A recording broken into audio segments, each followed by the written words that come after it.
Hello बच्चों, कैसे हैं आप? क्या हालचाल आपके? सीएमए फाउंडेशन के fundamental of financial accounting and cost accounting की मेरी पहली क्लास में मैं आपको मोस्ट वेलकम करता हूं। मैं आपका संतोष सर। इसमें फंडामेंटल ऑफ फाइनेंशियल अकाउंटिंग पे जबरदस्त कमांड कराने के लिए मैं आपके पास आया हूं। आप जानते हैं कि कॉस्ट अकाउंटिंग ऑलरेडी इस चैनल पे हमारी अमरजीत मैम ने प्रॉपर तरीके से आपका एंड करा दिया है। बिलीव कीजिए, फाइनेंशियल अकाउंटिंग के अंदर में इस सीरीज में जितने भी आपके चैप्टर्स हैं उनका बहुत ही मस्त तरीके से कॉन्सेप्ट क्लियर कराऊंगा, इन डेप्थ नॉलेज दूंगा। एग्जाम में जो भी एमसीक्यू, क्योंकि हमारा एग्जाम एमसीक्यू पैटर्न पे होता है, जो भी एमसीक्यू आएंगे उन सबकी मैं तैयारी कराऊंगा। इस बात को मैं इंश्योर कर रहा हूं कि एक बार अगर प्रॉपर तरीके से पूरी क्लास को अगर आपने एंड कर लिया तो आपका एग्जाम में ये जो खासकर जो सब्जेक्ट है इसमें जबरदस्त आप मास्टरी करेंगे। और यही नहीं बच्चे, आपके कॉन्सेप्ट को सीएमए इंटर के लिए मैं बहुत अच्छी तरीके से स्ट्रॉन्ग करने वाला हूं। इसी सीरीज के अंदर मैं आपको विश्वास दिलाता हूं। एक बार मैं छोटा सा एक शॉर्ट डिस्कशन करके कि हमारा पढ़ने का तरीका क्या होगा इस सीरीज के अंदर में, हम कैसे अपने सक्सेस को इंश्योर करेंगे, फिर मैं क्लास की शुरुआत करता हूं। सुनेंगे ध्यान से। देखो, ये आपका कंप्लीट सिलेबस है, ये आपका कंप्लीट सिलेबस है fundamental of financial accounting and cost accounting के अंदर में। इस पूरे सिलेबस के अंदर में जो हमारा लास्ट है आपका section D fundamental of cost accounting, ये ऑलरेडी अमरजीत मैम आपके एंड करा चुकी हैं, ठीक है ना। मेरी जो रिस्पॉन्सिबिलिटी है वो चैप्टर नंबर 12 तक, यानी कि स्टार्टिंग से लेकर 12 तक में लेके चलना। अब सुनो मैं कैसे आपको लेके आगे बढ़ने वाला हूं। इसमें सेक्शन ए के अंदर में ये 4 चैप्टर हैं। इन 4 चैप्टर्स में बच्चे पहला चैप्टर और दूसरा चैप्टर में आज कवर करने वाला हूं, क्योंकि ये थ्योरी है, कंप्लीट थ्योरी है। तो मैंने थोड़ा सा इसको और इंटरेस्टिंग वे में आपके सामने डिलीवर्ड करने के लिए मैंने क्या किया है, हर एक थ्योरी को आपको समझाऊंगा और उस थ्योरी, उस पैराग्राफ से क्या एग्जाम में एमसीक्यू बन सकते हैं वो मैं आपको कराऊंगा। मैं बता रहा हूं हमारे पढ़ने का तरीका क्या होगा। फिर अगली क्लास में हम क्या करेंगे, इस 2 को कवर करेंगे। फिर हमारा काम होगा चैप्टर 2, चैप्टर 3, 4 एंड इसके बाद हम आएंगे कॉम्प्रिहेंसिव एमसीक्यू। हम यहां भी एमसीक्यू देखेंगे। 1 to 4 में जो भी एमसीक्यू बन सकते बच्चे वो भी देखेंगे, लेकिन फिर 1 to 4 को इकट्ठा करके जो एमसीक्यू, ट्रिकी एमसीक्यू कुछ और भी बन सकते हैं, उनको भी मैं आपके साथ यहां पे कवर करूंगा। एक ही चीज आपको इंश्योर करना है कि मेरी सारी क्लासेस बहुत अच्छी तरीके से आप देखें, आपका सक्सेस 100% इंश्योर करूंगा बच्चे, मैं इसकी गारंटी देता हूं। इसके बाद क्या होगा, आप देखेंगे कि 5th ऑनवर्ड ना अब आपके चैप्टर्स प्रैक्टिकल स्टार्ट हो जाएंगे। यहां पे मेरे पढ़ाने का जो तरीका होगा वो डिफरेंट होगा। फिलहाल मैं इसके ऊपर की स्ट्रेटजी आपको बताया। आइए ना, बिना टाइम वेस्ट किए बगैर आपका सेक्शन ए में चैप्टर 1A एंड 1B की मैं शुरुआत करता हूं और इसका अंत भी करता हूं। आइए स्टार्ट करता हूं। सुनेंगे, ये नोट्स मैंने इस वीडियो के डिस्क्रिप्शन में अपलोड कर दिया है, आप उसको डाउनलोड कर लीजिए, संभाल कर रखिए। एग्जाम के टाइम पे ये आपके लिए ब्रह्मास्त्र बनने वाला है, पूरा का पूरा कॉन्सेप्ट पे मास्टरी करने के लिए। आज टॉपिक हमारा है understanding of framework of accounting and forms of organisation and दूसरा accounting principle, concept and convention. तो पहले 1A यानी कि इसके ऊपर में एंट्री करते हैं, understanding of framework of accounting and form of organization. सुनो ना आप प्यारे बच्चे हो, छोटे बच्चों में आराम से आपको पढ़ाना चाहूंगा। पहले तो डेफिनेशन ऑफ अकाउंटिंग। अकाउंटिंग क्या है, ये आप बचपन से पढ़ते आ रहे हैं, 11वीं क्लास से पढ़ते आ रहे हैं कि अकाउंटिंग इज एन आर्ट, एक कला है। किस चीज की कला है जी? जितने भी ट्रांजैक्शन हमारे बिजनेस में होते हैं उनको रिकॉर्ड करने का, फिर उनको क्लासिफाई करने का, फिर उनको समराइज करने का, फिर उसको इंटरप्रेट करने का, और जितने भी लोग हमारे फाइनेंशियल स्टेटमेंट में इंटरेस्टेड होते हैं उनके सामने उस इंफॉर्मेशन को सही तरीके से डिलीवर करने का। ये तो अकाउंटिंग का डेफिनेशन होता है। लेकिन हमारे एग्जाम के लिए जो सबसे इंपॉर्टेंट है बच्चे इस टॉपिक के अंदर में, वो है आपका कि 2 डेफिनेशन हमारे इंस्टीट्यूट ने दिया हुआ है, एक आपका ये और दूसरा आपका ये, 2 डेफिनेशन। एग्जाम में आपको ध्यान रखना होगा, जैसे कि एक डेफिनेशन बता रहा है as per American institute of certified public Accountant, ये आपको याद रखना होगा नाम। इनका डेफिनेशन है कि अकाउंटिंग इज एन आर्ट, एक कला है। आप जानते हैं कि मैंने हमेशा स्टार्टिंग से आपको बताया है कि जो आप में से ज्यादा कलाकारी दिखाएगा, जो ज्यादा एक्सपर्ट बनेगा, वो उतना बड़ा इस अकाउंटिंग का आर्टिस्ट बनेगा। तो उन्होंने कहा है कि accounting is an art of recording, business के ट्रांजेक्शन्स को रिकॉर्ड करना जर्नल एंट्री में, सब्सिडरी बुक में, फिर उसको क्लासिफाई करना डिफरेंट लेजर्स में, राम की एंट्री राम अकाउंट में, मोहन की एंट्री मोहन अकाउंट में, परचेज की एंट्री परचेज अकाउंट में, कैश की एंट्री कैश अकाउंट में। तो art of recording, classifying and summarising, उनको समराइज करता हूं लेजर को, कहां पे जी, ट्रायल बैलेंस में। एंड कहता है in a significant manner and in terms of money transactions and event which are in part at least of a financial character and interpreting the result। जो फाइनेंशियल कैरेक्टर होते हैं, मतलब जिसको money में हम मेजर कर सकते बच्चे, उन्हीं का अकाउंटिंग में रिकॉर्डिंग होता, आप भी जानते हैं। और फिर उन सबसे रिजल्ट को इंटरप्रेट करना, वो trading account, profit loss balance sheet जो हम बनाते हैं, कैश फ्लो बनाना आपने बचपन में सीखा होगा, वो सब इसके अंदर में कवर्ड हो जाता है। तो एक्चुअली जो अकाउंटिंग का डेफिनेशन है, उसमें हम अकाउंटिंग में क्या करते आ रहे हैं या जो आगे अभी करेंगे इंटर में फाइल में, वो सारा चीज इसमें कवर्ड हो जाता है। अब देखो हमारे एग्जाम के लिए क्या इंपॉर्टेंट है, मैं आपको बता दूं ये एमसीक्यू में कैसे आ सकता है। पता है, ये डेफिनेशन दिया रहेगा बच्चे, ये डेफिनेशन दिया रहेगा और कहेगा कि इस डेफिनेशन को किसने दिया। 4 ऑप्शन होंगे, एक आपका ये होगा, एक और होगा, और भी 1-2 नाम होंगे। तो आपको ध्यान रखना होगा कि किस डेफिनेशन को किसने दिया है, क्योंकि हमारे एग्जाम में एमसीक्यू क्वेश्चन आता है, इस बात को ध्यान रखेंगे आप, ठीक है ना। तो ये डेफिनेशन आपका American institute of certified public accountant का आपका है। एक और भी डेफिनेशन हमारे इंस्टीट्यूट ने बड़े अच्छी तरीके से दिया हुआ है, कहते हैं कि ये as per American Accounting Association, AAA, American Accounting Association, कहते हैं कि accounting is the process of identifying, measuring and communicating economic information to permit informed judgment and decision by the users of the accounting. Again उसी बात को दूसरे तरीके से identify करना, कौन से ट्रांजेक्शन हमें अकाउंट्स में रिकॉर्ड करने हैं। तो आपको पता है कि जिनको मनी के टर्म में हम मेजर कर सकते हैं, उन्हीं को रिकॉर्ड करते हैं। मेजर करना, उनकी वैल्यूएशन करना, कितने पर रिकॉर्ड करना है। हर एक ट्रांजेक्शन जो हमारे अकाउंट्स में रिकॉर्ड होता है, उसकी एक वैल्यू होती है ना, 2 लाख रुपीज, 5 लाख रुपीज, 4,000, 10,000, तो उसको कितने पे रिकॉर्ड करना, उसको मेजर करना। एंड कम्युनिकेट करना, इंफॉर्मेशन मेजर करके फिर आप जो रिजल्ट निकालते हो, उसको जितने भी लोग जो हमारे इंफॉर्मेशन को जानना चाहते हैं, हमारे इंप्लॉय जानना चाहते हैं, कंपनी के मालिक जानना चाहते हैं, हमारी गवर्नमेंट जो अथॉरिटी वो जानना चाहती है, तो उनको प्रॉपर तरीके से कम्युनिकेट करना, ये डेफिनेशन आपका AAA का है। तो मेरे बच्चे डेफिनेशन आपको याद नहीं रखना, लेकिन ये डेफिनेशन किसने दिया है, ये आपके लिए बहुत ही इंपॉर्टेंट होगा MCQ के लिए, ठीक है ना। इस बात को ध्यान रखेंगे। ये हमारा डेफिनेशन ऑफ अकाउंटिंग के अंदर आ गया। अब आइए ऑब्जेक्टिव्स ऑफ अकाउंटिंग। अकाउंटिंग के ऑब्जेक्टिव्स हमारे इंस्टीट्यूट ने 4 आपको बताए हैं। एक तो providing information to the users for rational decision making, हम देख चुके। आप जानते हैं कल को आप जब CMA बन के कंप्लीट कर जाएंगे और आप किसी कंपनी का फाइनेंशियल स्टेटमेंट यानी कि आप उसके अकाउंट्स को मेंटेन करोगे, तो आपके अकाउंट्स को मेंटेन करने का जो मेन मोटिव है ना बच्चे, कि जो भी लोग आपके अकाउंट्स में इंटरेस्टेड हैं, कौन से लोग होंगे, हमारे कंपनी के मालिक, हमारे कंपनी के मैनेजमेंट, शेयर होल्डर, एम्प्लॉय, जो भी लोग हमारे कंपनी के फाइनेंशियल स्टेटमेंट को जानना चाहते हैं, उनको प्रॉपर तरीके से आप प्रॉपर इंफॉर्मेशन उनको पहुंचाए, ये आपका काम होगा।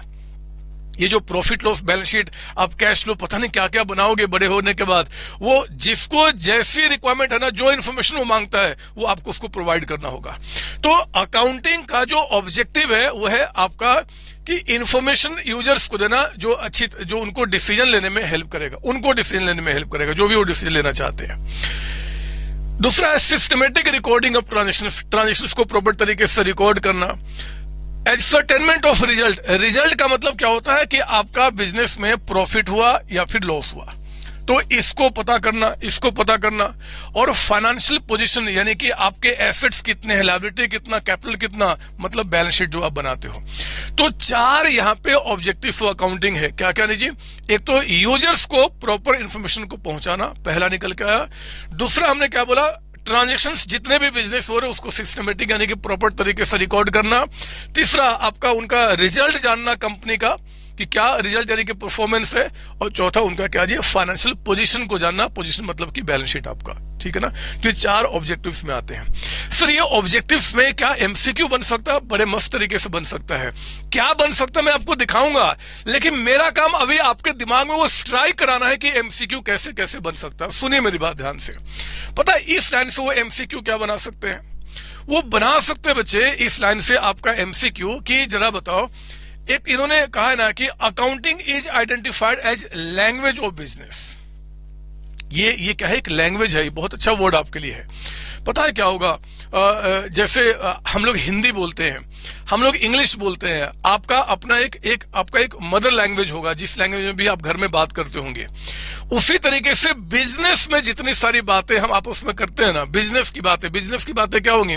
बिजनेस के ट्रांजेक्शन्स को रिकॉर्ड करना, बिजनेस के ट्रांजेक्शन से जो रिजल्ट आया उसको आगे कम्युनिकेट करना, ये क्या है कि एक लैंग्वेज में करते हैं। जैसे कि हम जर्नल एंट्री पास कर रहे हैं, हम लेजर अकाउंट्स बना रहे हैं, तो ये क्या है? ये अकाउंटिंग का लैंग्वेज है।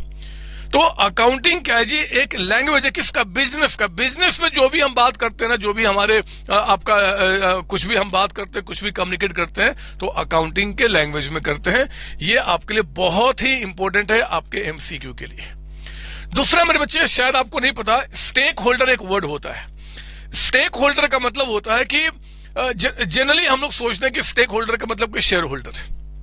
ऐसा नहीं है। स्टेक होल्डर का मतलब होता है कि हमारे जो फाइनेंशियल स्टेटमेंट्स है ना, प्रॉफिट लॉस बैलेंस शीट, हमारा जो बिजनेस के जितने भी रिकॉर्ड्स हैं, उस रिकॉर्ड्स को जानने के लिए जितने लोग इंटरेस्टेड हो सकते हैं, जितने लोग। अब देखो ना, रिकॉर्ड्स कौन मेंटेन कराता है? कंपनी की मैनेजमेंट, वो भी जानना चाहती है रिकॉर्ड्स के बारे में कि प्रॉफिट हुआ कि लॉस हुआ। कंपनी के शेयर होल्डर्स, मालिक, वो भी जानना चाहते हैं कि कंपनी को प्रॉफिट हो रहा है कि लॉस हो रहा है।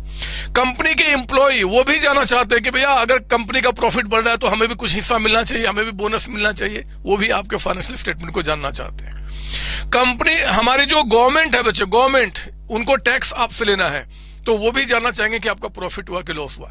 मैं कहता हूं कि जितने भी लोग आपके कंपनी के फाइनेंशियल स्टेटमेंट के अंदर में इंटरेस्टेड है, वो जानना चाहते हैं उसके बारे में, उन सबको कलेक्टिवली हम क्या बोलते हैं? Stake holder. ये वर्ड याद रखना, बहुत इंपॉर्टेंट आपके एमसीक्यू के लिए है। मैंने बोल भी दिया कि आपका primary objective of accounting is to provide useful information for decision making to stake holders. Stake holder का मतलब ऑनर, मैनेजमेंट, क्रेडिटर्स, इन्वेस्टर, सब इसके अंदर आ गए, है ना। जनरली बच्चा स्टेक होल्डर मतलब क्या बोलता है? कि शेयर होल्डर है। ये एग्जाम में आज से 2-3 अटेम्प्ट पहले एक बार एमसीक्यू आ चुका है। स्टेक होल्डर इंक्लूड्स, 4 ऑप्शन थे। तो बच्चा क्या हुआ कि शेयर होल्डर, मैक्सिमम बच्चों ने क्या किया? शेयर होल्डर में टिक मार्क किया, जबकि वहां पे जितने ऑप्शन थे सारे में आपको टिक मार्क करना था। कैसे, मैं भी दिखाऊंगा। तो ये पॉइंट में हमें क्या निकल का है? एक तो स्टेक होल्डर आपको ध्यान रखना होगा, दूसरा क्या? लैंग्वेज ऑफ बिजनेस, और 4 जो आपके ऑब्जेक्टिव है जो हमारे इंस्टीट्यूट ने बताया, ये भी ध्यान रखना होगा।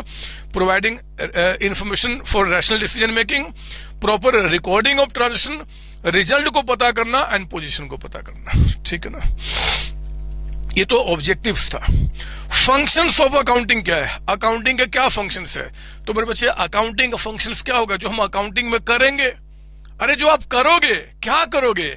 हमें क्या करना होगा? एक तो कौन कौन से ऐसे ट्रांजेक्शन्स हैं जो कि मनी के टर्म में हम मेजर कर सकते हैं, उनको आइडेंटिफाई करना। हम रेंट पे कर रहे हैं, सैलरी पे कर रहे हैं, कमीशन पे कर रहे हैं, गुड सेल कर रहे हैं, मशीन खरीद रहे हैं, बिल्डिंग खरीद रहे हैं, तो जो भी मनी के टर्म में हमारे बिजनेस में हो रहा है उसको हम क्या करेंगे? आइडेंटिफाई करेंगे कि ये हमारे बिजनेस का ट्रांजेक्शन है। जब वो हमें पता चल गया कि भैया बिजनेस के ट्रांजेक्शन हैं, उनको मेजर करना, उसकी वैल्यू कितनी है, जिस वैल्यू पे उस ट्रांजेक्शन को हमें रिकॉर्ड करना है। हमने रेंट पे किया तो 10,000, तो 10,000 उसकी वैल्यू हो गई। हमने मशीन खरीदा 5 लाख का, तो 5 लाख उसकी वैल्यू हो गई। तो फंक्शंस ऑफ अकाउंटिंग में ट्रांजेक्शन्स को आइडेंटिफाई करना, फिर उनको मेजर करना, फिर उनको मेजर करने के बाद बुक्स में रिकॉर्ड करना, रिकॉर्डिंग हो गया, फिर उनको क्लासिफाई करना, लेजर में समराइज करना, ट्रायल बैलेंस में, और इसके बाद हम क्या करते हैं जी? हमारा रिजल्ट क्या है? ट्रेडिंग प्रॉफिट लॉस बना के, हमारा पोजीशन क्या है? बैलेंस शीट बना के हम इसको पता करते हैं। फिर उस trading account profit loss balance sheet से जो रिजल्ट पता चला उसको एनालिसिस करना कि भैया हमारा कंपनी का परफॉर्मेंस अच्छा है कि खराब है, क्या है।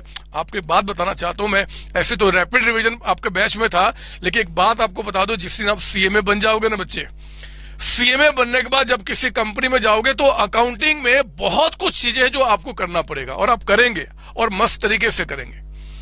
जब आप छोटे बच्चे होते हैं, जो अभी आपका लेवल है, तो मेनली आपका दिमाग में क्या चलता है कि यार अकाउंटिंग का मतलब क्या होगा, बस वही जर्नल एंट्री बनाओ, लेजर अकाउंट बनाओ, ट्रायल बैलेंस बनाओ, trading profit loss balance sheet, accounting खत्म हो गया। जबकि वो सच्चाई नहीं है।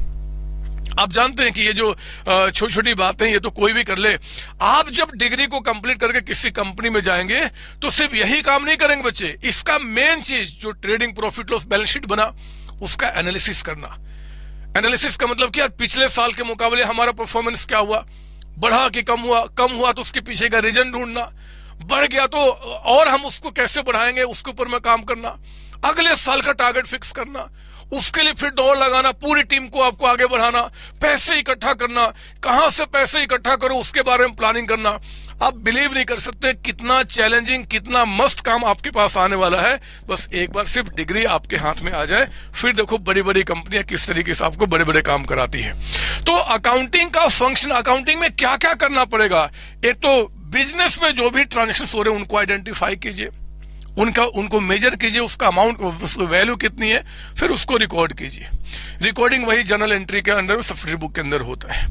रिकॉर्डिंग के बाद फिर उनको क्लासिफाई करना लेजर में, समराइज करना ट्रायल बैलेंस में, फिर रिजल्ट को पता करने के लिए ट्रेडिंग प्रॉफिट लॉस और उनका स्टेट ऑफ अफेयर्स यानी कि पोजीशन को पता करने के लिए बैलेंस शीट को बनाना, फिर उसका एनालिसिस करना और इंटरप्रेट करना रिजल्ट की क्या अच्छा क्या खराब है ना, और उसके बेसिस पे आपको क्या करना है, आगे का डिसीजन मेकिंग आपको लेना है।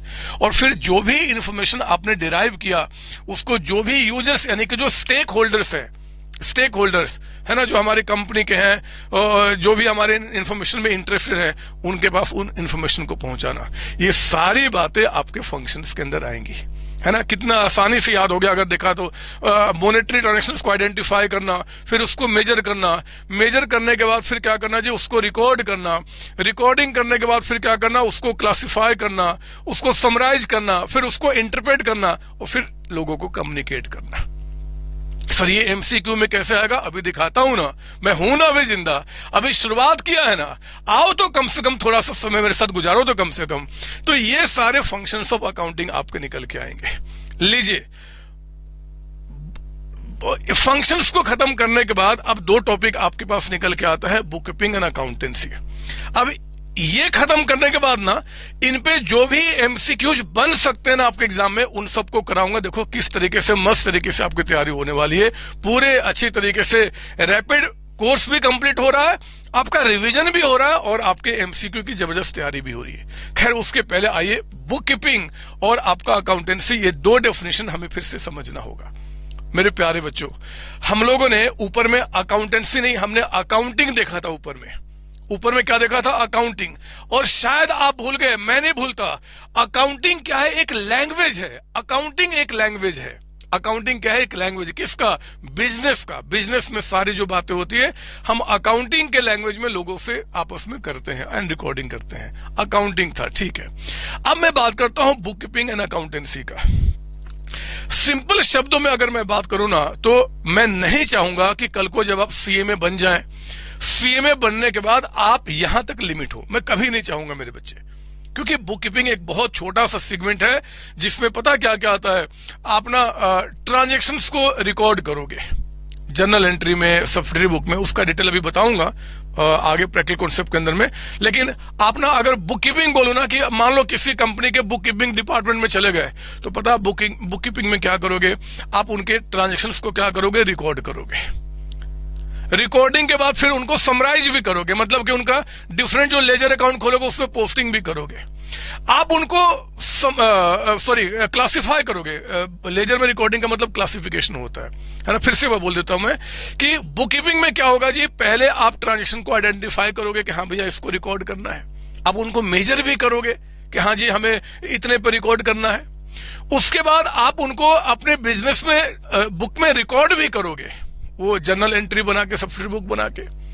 उनको फिर क्लासिफाई भी करोगे। एक टाइप के ट्रांजेक्शंस एक जगह रिकॉर्ड करना मतलब लेजर बनाना, आप वो भी करोगे। मैं ये मान रहा हूं कि हम लोग रैपिड रिवीजन में थोड़े बहुत तो 11वीं क्लास में पढ़ते हैं और बदमाश, तो क्लासिफाइंग यानी कि लेजर। आप उनको समराइज भी करोगे ट्रायल बैलेंस में, लेकिन मेरे प्यारे बच्चों, जिस दिन आपने ट्रायल बैलेंस बना के कंप्लीट कर लिया, वहीं पे बुक कीपिंग ओवर हो गया। मतलब कि आपका ट्रांजेक्शंस को आइडेंटिफाई करके उनको समराइज करने तक का जो काम होता है ना, वो बुक कीपिंग के अंदर होता है। ये आपका, ये देखिए आप ना बुक कीपिंग का मतलब टू द मैक्सिमम इतना काम करोगे, ये बुक कीपिंग के अंदर आता है, बुक कीपिंग। लेकिन जब हम अकाउंटेंसी की बात करते हैं, अकाउंटेंसी के अंदर में क्या होता है, इन चार के साथ साथ, ध्यान से, ये चार तो होंगे ही होंगे, अब वो तीन मेन चीज जिसके लिए आप सीए में डिग्री पढ़ रहे हो, अपना उनका हर एक कंपनी का trading profit loss balance sheet बनाना, कैश फ्लो बनाना, बहुत सारी चीजें बनानी पड़ेंगी।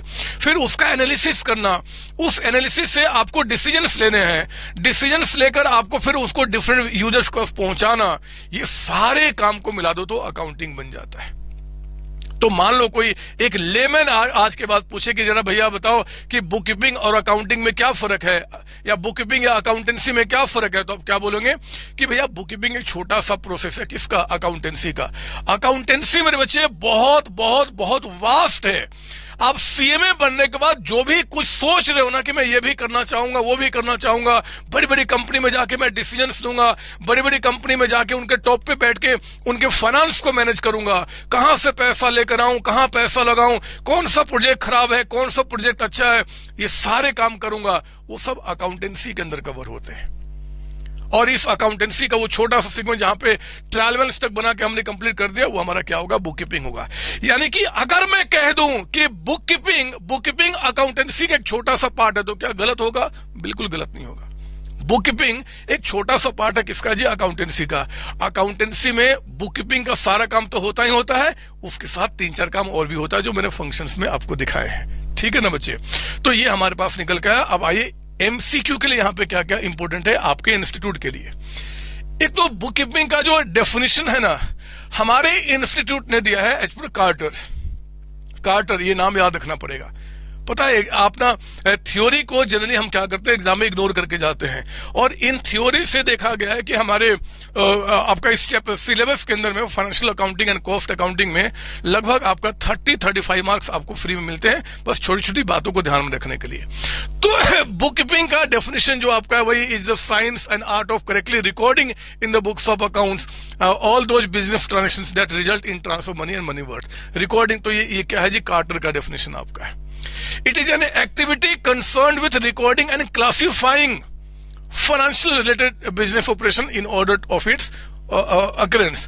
तो रिकॉर्ड करना, फिर उसको क्लासिफाई करना, फिर उसको समराइज करके आपका ट्रायल बैलेंस रखना, यहां तक काम क्या होता है जी, आपका बुक कीपिंग में होता है। अकाउंटेंसी कहता है मेरे बच्चे इज ए डिसिप्लिन। पता है डिसिप्लिन क्या होता है? एक सब्जेक्ट।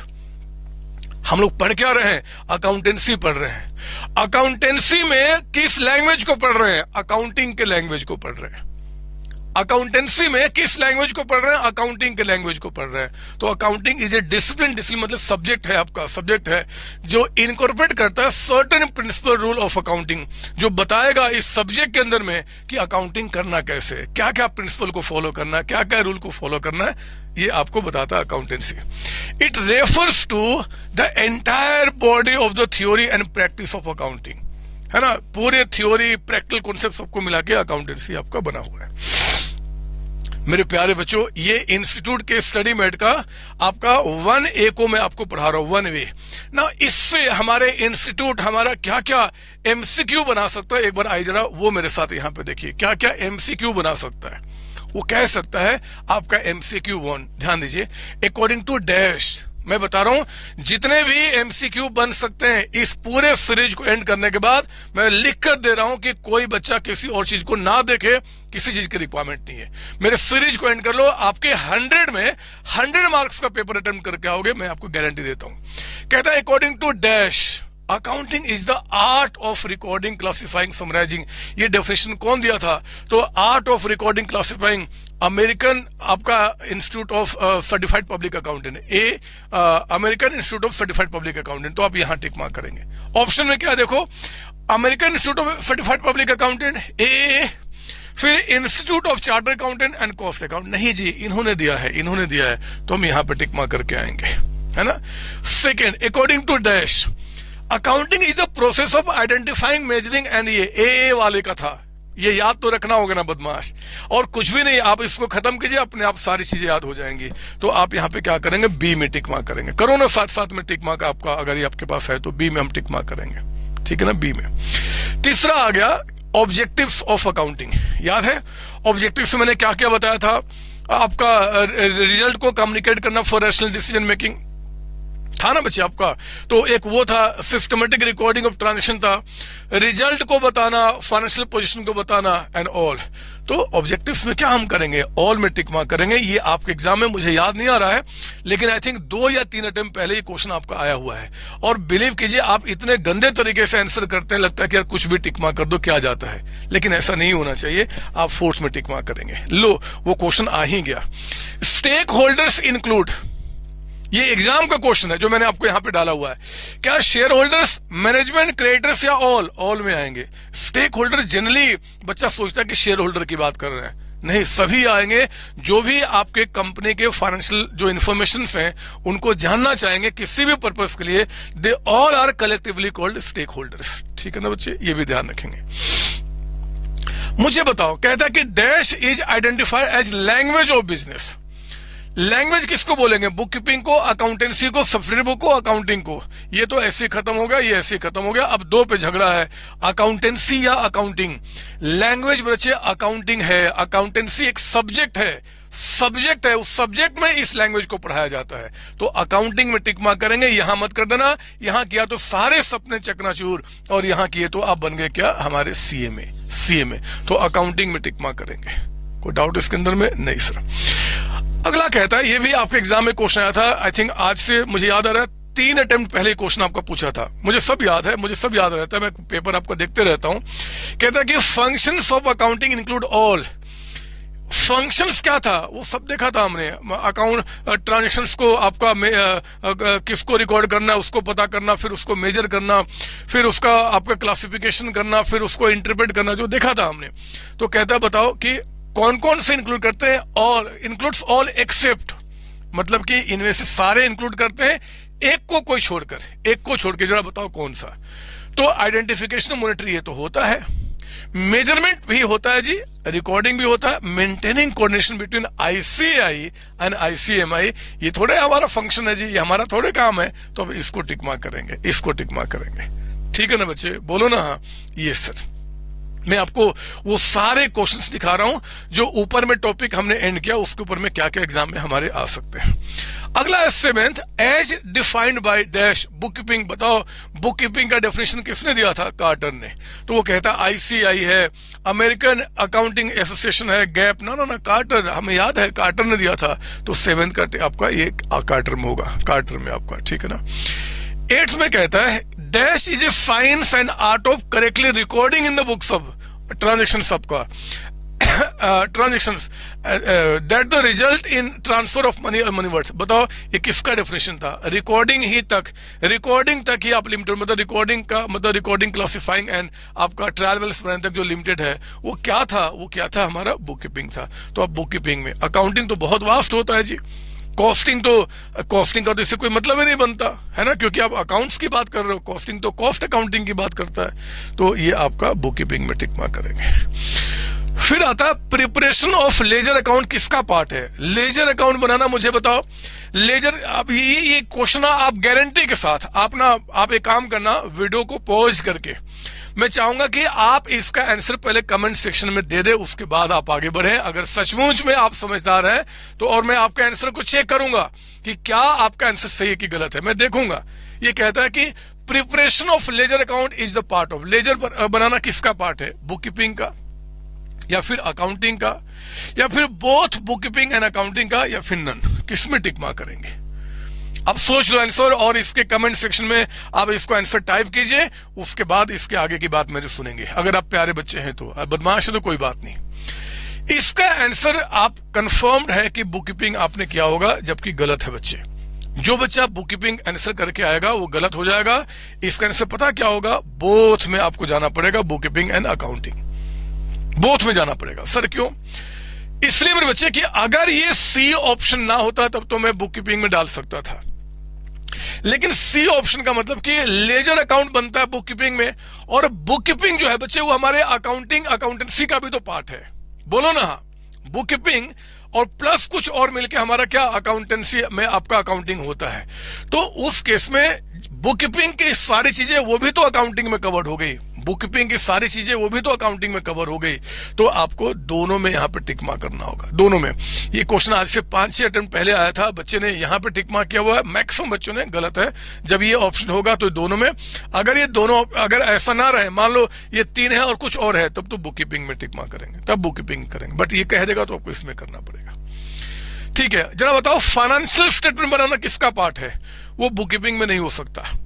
फाइनेंशियल स्टेटमेंट कहां पे, बुक कीपिंग कहां खत्म हो जाएगा? ट्रायल बैलेंस बनाने तक। आपने ट्रायल बैलेंस बनाया है वो बुक कीपिंग होता है बच्चे। ट्रायल बैलेंस के बाद जो चीजें होती है ना, वो ट्रेडिंग अकाउंट बनाना, प्रॉफिट लॉस बनाना, बैलेंस शीट बनाना, कैश फ्लो बनाना, अभी फंड फ्लो पढ़ोगे, पता नहीं क्या क्या चीज पढ़ने वाले हो, they all come under where the आपका अकाउंटिंग ओनली। तो अकाउंटिंग में टिक मार्क करेंगे और कहीं पे भी टिक मार्क नहीं करेंगे। 10th का आंसर क्या हो गया? हमारा अकाउंटिंग हो गया। कोई डाउट इसके अंदर में? नहीं सर। तो ये हमने क्या किया, पहले आपको खत्म कराया है। मैंने पूरे थ्योरी को पढ़ाते समय जो बेस्ट तरीका अप्लाई किया हुआ है कि आपके इंस्टीट्यूट के स्टडी मटेरियल में जितने सारे कंटेंट हैं उनको पहले मैं आपको समझाऊंगा, और फिर उससे जुड़ा हुआ जो भी एमसीक्यू बन सकता है वहीं पे कराऊंगा, फिर आगे बढ़ूंगा, ताकि आप बहुत अच्छी तरीके से उसको कोरिलेट कर पाओगे और फील करोगे कि यस, अब आपको सब कुछ आता है। आइए ना, अगला टॉपिक है इसके अंदर में, फ्रेमवर्क ऑफ अकाउंटिंग। अकाउंटिंग का फ्रेमवर्क।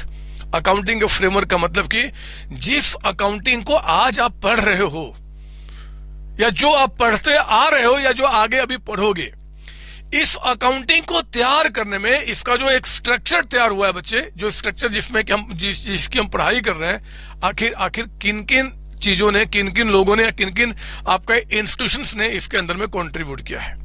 फ्रेमवर्क, ये जो ढांचा, जो स्ट्रक्चर तैयार हुआ है, वो अकाउंटिंग का जो ढांचा है वो कौन कौन गाइड करता है, कैसे कैसे करता है, हम उसके बारे में यहाँ पे पढ़ने वाले हैं। तो पता है, फ्रेमवर्क में 4 फ्रेमवर्क है जिसको हम अकाउंटिंग करते समय ध्यान में लेके चलते हैं। एक है आपका कॉन्सेप्चुअल फ्रेमवर्क।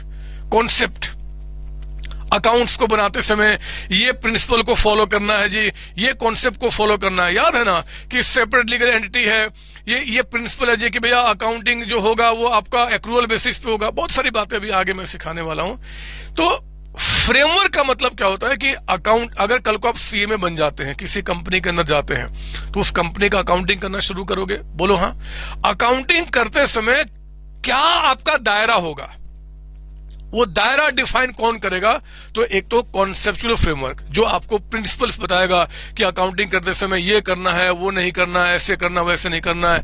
अकाउंटिंग स्टैंडर्ड्स आपको पढ़ाए जाएंगे, इंडेक्स पढ़ाए जाएंगे जैसे जैसे आप बड़े होंगे। ये सारे आपके जो कॉन्सेप्ट, अकाउंटिंग के कॉन्सेप्ट को स्ट्रॉन्ग करने में, अकाउंटिंग के कॉन्सेप्ट को समझाने में जितनी सारी बातें आपको सिखाई जाएंगी वो कहाँ आएगा? कॉन्सेप्चुअल फ्रेमवर्क के अंदर में। क्लियर आपको? बोलो हाँ। ये सर। दूसरा होता है लीगल फ्रेमवर्क। आपको पता है कि अकाउंटिंग करते समय कई सारे लीगल एक्ट जो है उनका भी ध्यान रखना पड़ता है। जैसे कि पार्टनरशिप, आपने 12वीं क्लास में पढ़ा होगा या फिर आगे पढ़ेंगे, तो पार्टनरशिप को गवर्न कौन करता है? Partnership act 1932। तो पार्टनरशिप का अकाउंटिंग करते समय मेरे बच्चे वो भी हमें ध्यान देना होता है कि पार्टनरशिप एक्ट में क्या लिखा हुआ है। याद है ना आपको? 12वीं क्लास में याद कीजिए कि भैया अगर पार्टनरशिप डीड नहीं है तो प्रॉफिट का ऐसे डिस्ट्रीब्यूशन किया जाएगा। ये कहां लिखा हुआ है? एक्ट के अंदर में। तो उस एक्ट को ध्यान में रखते हुए हम लोग क्या करते हैं, फिर अपना अकाउंटिंग करते हैं। एलएलपी एक्ट आपका, limited liability partnership, companies act 2013 है। तो डिफरेंट ऑर्गेनाइजेशंस के ऊपर में जो एक्ट अप्लाई होता है वो भी ध्यान में रखना होता है। उन्होंने भी हमें एक फ्रेमवर्क दिया है अकाउंटिंग करने का, तो वो भी हमारा सेकंड निकल के आएगा। हम लोग क्या सीख रहे हैं कि आपका 4 फ्रेमवर्क ऑफ अकाउंटिंग, यानी कि अकाउंटिंग का जो एक स्ट्रक्चर है, एक जो अभी स्ट्रक्चर तैयार हो चुका है जिसमें हर एक आदमी रह के अकाउंटिंग करता है, वो कहां से हमारे पास आया जी? 4 जगह से। 4 जगह का हमें चीज ध्यान रखना पड़ता है। कौन सा? कॉन्सेप्चुअल है ना, जो कॉन्सेप्ट हमारे हैं। दूसरा हमने क्या देखा आपको यहाँ पे? लीगल फ्रेमवर्क आपका, जिसमें कि पार्टनरशिप एक्ट है, कई सारे एक्ट है, उनके बारे में ध्यान रखना होता है। एक होता है इंस्टीट्यूशनल आपका framework, ICI, ICMAI.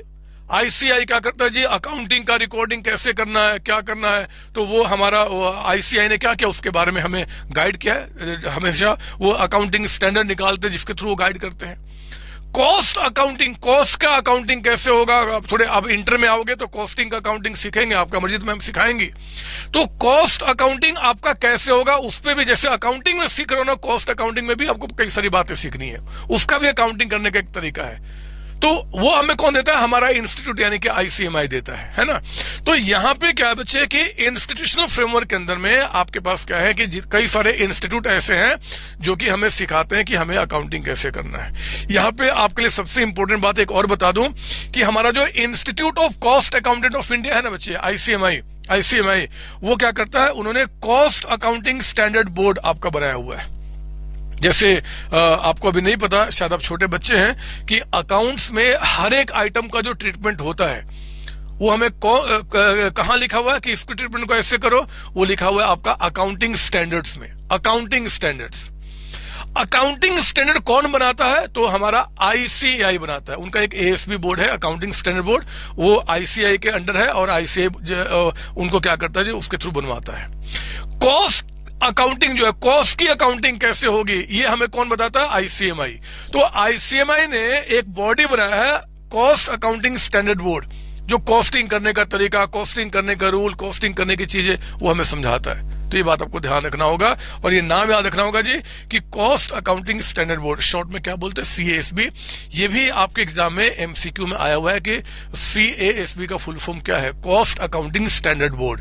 Cost accounting standard board, ये कॉस्ट अकाउंटिंग स्टैंडर्ड बोर्ड किसके अंडर में आता है, तो हमारे ICMI, institute of cost accountant of India के अंदर आता है। याद रहेगी बात आपको, हाँ जी सर। एक और भी बात, आज तक कितने कॉस्ट अकाउंटिंग स्टैंडर्ड बोर्ड ने कितने कॉस्ट अकाउंटिंग स्टैंडर्ड्स बनाए हैं, तो 24 अकाउंटिंग सीएस बना हुआ है, 24।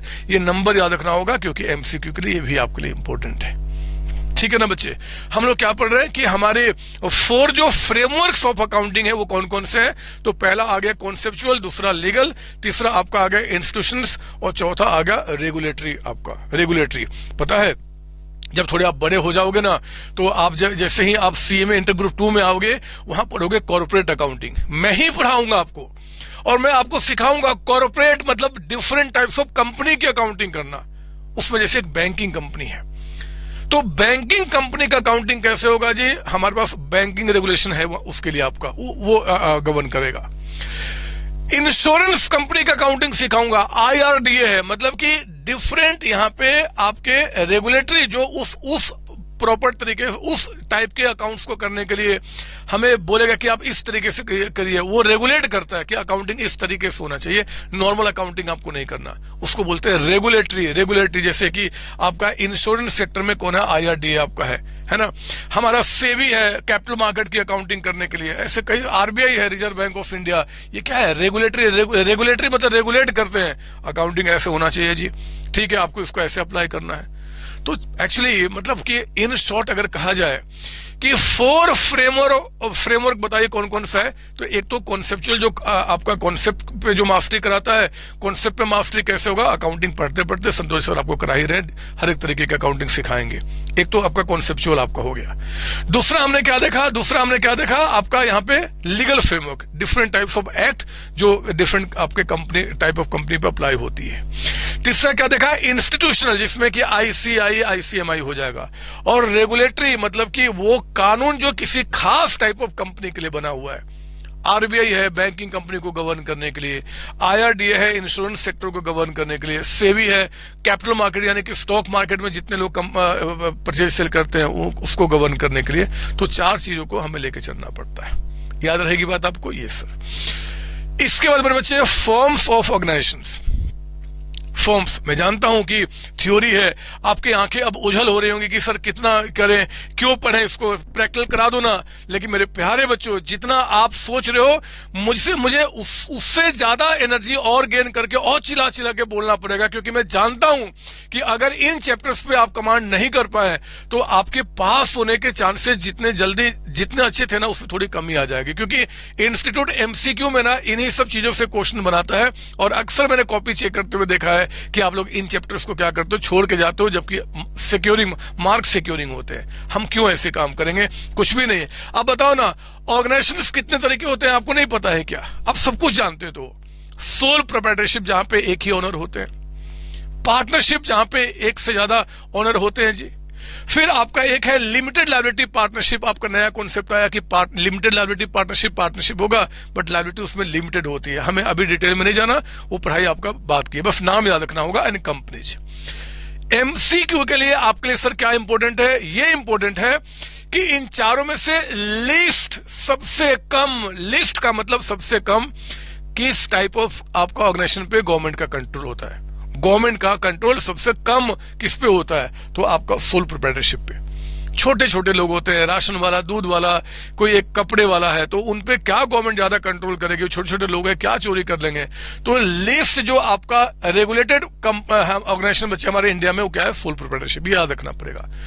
एंड मोस्ट रेगुलेटेड, जिसमें सबसे ज्यादा कंट्रोल होता है, वो कौन होता है? कंपनीज होती है। कंपनी क्योंकि बड़ी बड़ी होते हैं, बड़े बड़े टाटा, रिलायंस, बिरला, सीओसी आपका, तो इन सब पे क्या होता है? गवर्नमेंट का ज्यादा कंट्रोल होता है। याद रहेगी बात आपके लिए? ये सर, अब आओ ना, ये जो हमने एंड किया 4 जो आपके फ्रेमवर्क्स हैं इनके ऊपर में, एंड फॉर्म्स ऑफ ऑर्गेनाइजेशन में क्या क्या एमसीक्यू बन सकता है वो भी देख ले। फील करो ना बदमाश, करो ना फील कि आप कितने स्ट्रांग हो रहे हो। कोई भी टॉपिक थ्योरी का हो चाहे प्रैक्टिकल का हो, जो भी क्वेश्चन आएगा, you are going to be prepared for that things. Feel करो ना एक बार, आप फील करो ना। देखो ना, कहता है कि framework of accounting includes following. कौन कौन से आते हैं? कॉन्सेप्चुअल होता है, लीगल भी होता है, इंस्टीट्यूशनल भी होता है। तो हम क्या ऑल में टिक मार्क कर देंगे, यानी कि 11th का आंसर आपका डी हो गया। एग्जाम के सारे क्वेश्चंस हैं, बिलीव कीजिए एग्जाम के सारे क्वेश्चंस हैं। Institute of cost accountant of India has been interested to develop standard in the field of, हमारा आईसीएमआई किस फील्ड में आपका स्टैंडर्ड डेवलप करता है? कॉस्ट अकाउंटिंग में। अकाउंट्स में, फाइनेंशियल अकाउंटिंग में कौन करता है जी? सीए वाले, आईसीआई। हमारा क्या है? आईसीएमआई। और वो क्या करता है? आपका फाइनेंशियल अकाउंटिंग नहीं, कॉस्ट अकाउंटिंग इसमें करता है, इसमें करता है। ये देखो एग्जाम में, मुझे याद नहीं आ रहा है, ये 2022 में शायद क्वेश्चन आया था, 2022 या 2023 में, पता है। अब देखो बच्चे कहां कंफ्यूज, एक ऑप्शन है फाइनेंशियल अकाउंटिंग, एक है मैनेजमेंट अकाउंटिंग, एक है कॉस्ट अकाउंटिंग, और एक management accounting and cost accounting. तो बच्चा सोचता है यार हमारे नाम में सीएमए है, कॉस्ट एंड मैनेजमेंट अकाउंटिंग, तो मैनेजमेंट का भी तो होगा, मैनेजमेंट का भी होगा। अरे बदमाश, मैनेजमेंट पे कोई आपका स्टैंडर्ड ही नहीं होता।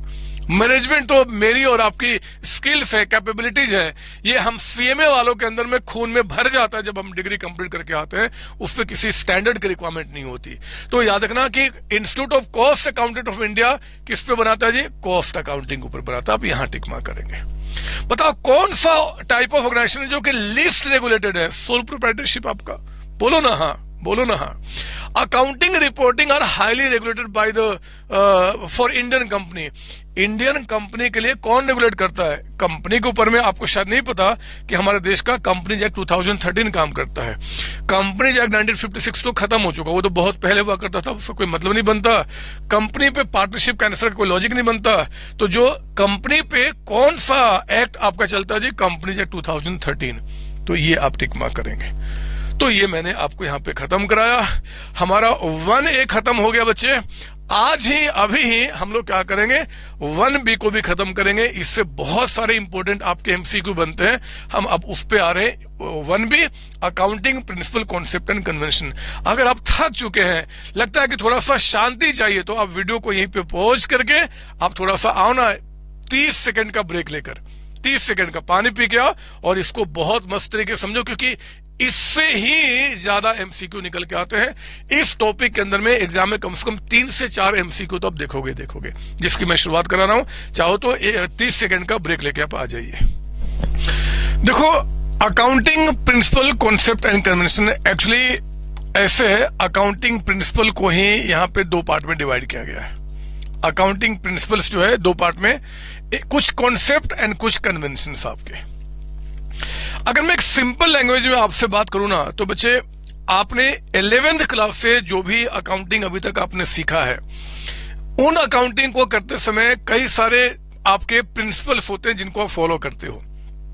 हमें अकाउंटिंग या करते समय सेपरेट लीगल एंटिटी मानना है, मतलब ओनर अलग है, फर्म अलग है। हम लोग 1 साल की अकाउंटिंग एक बार में करेंगे, अगले साल की अकाउंटिंग अगले बार में करेंगे। हम उन्हीं ट्रांजैक्शंस को रिकॉर्ड करेंगे जिसको मनी के टर्म में मेजर कर सकते हैं।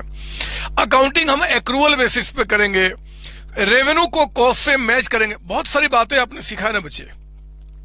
तो ये सारी चीजें जिनको कि आप ध्यान में रखते हो, वो जो कॉन्सेप्चुअल फ्रेमवर्क नहीं था, कॉन्सेप्चुअल फ्रेमवर्क, इनकी बात कर रहा हूं कि जब भी हम अकाउंटिंग करते हैं तो अकाउंटिंग करते समय वो चीजें जो हमारे कॉन्सेप्ट के रूप में हमारे दिमाग में बैठाई गई हैं, वो कौन कौन सी चीजें होती है, वही आपका यहां पे आता है। यहां पे अकाउंटिंग प्रिंसिपल्स, वो प्रिंसिपल्स होते हैं।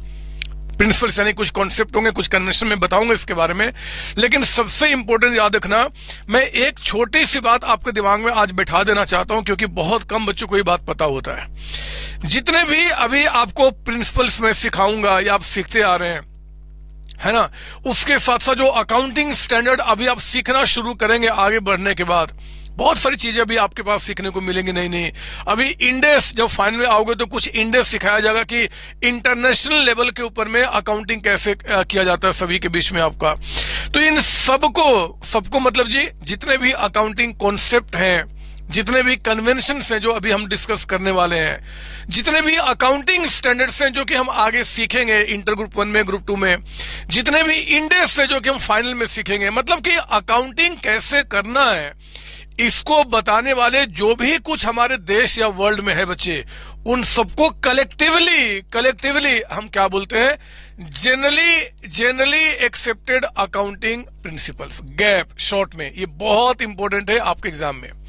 कहता है कि वो common set of rules, convention, rule यानी कि कॉन्सेप्ट, वो कॉमन मतलब जो सभी को अप्लाई करना होता है अकाउंटिंग करते समय, वो सारे रूल्स, कन्वेंशन, जो स्टैंडर्ड्स आप पढ़ोगे, प्रोसीजर्स आप सीखोगे, उन सबको कलेक्टिवली क्या बोलते हैं, जनरली एक्सेप्टेड अकाउंटिंग प्रिंसिपल। मैं दोबारा आपको बताना चाहता हूं गैप क्या होता है।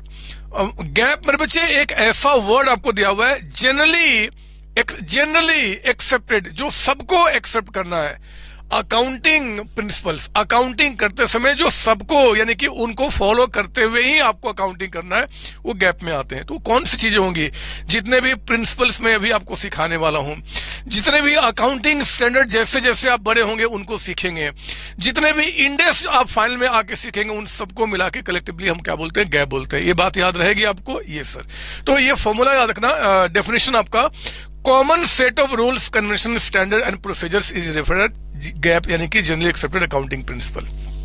ठीक है ना बच्चे। नाउ अब देखो, जितने भी अकाउंटिंग प्रिंसिपल्स होते हैं, हमारे इंस्टीट्यूट ने उनको 2 पार्ट में डिवाइड किया। कुछ तो कॉन्सेप्ट कहा, कुछ तो कहा कॉन्सेप्ट, एंड कुछ कहा कन्वेंशन।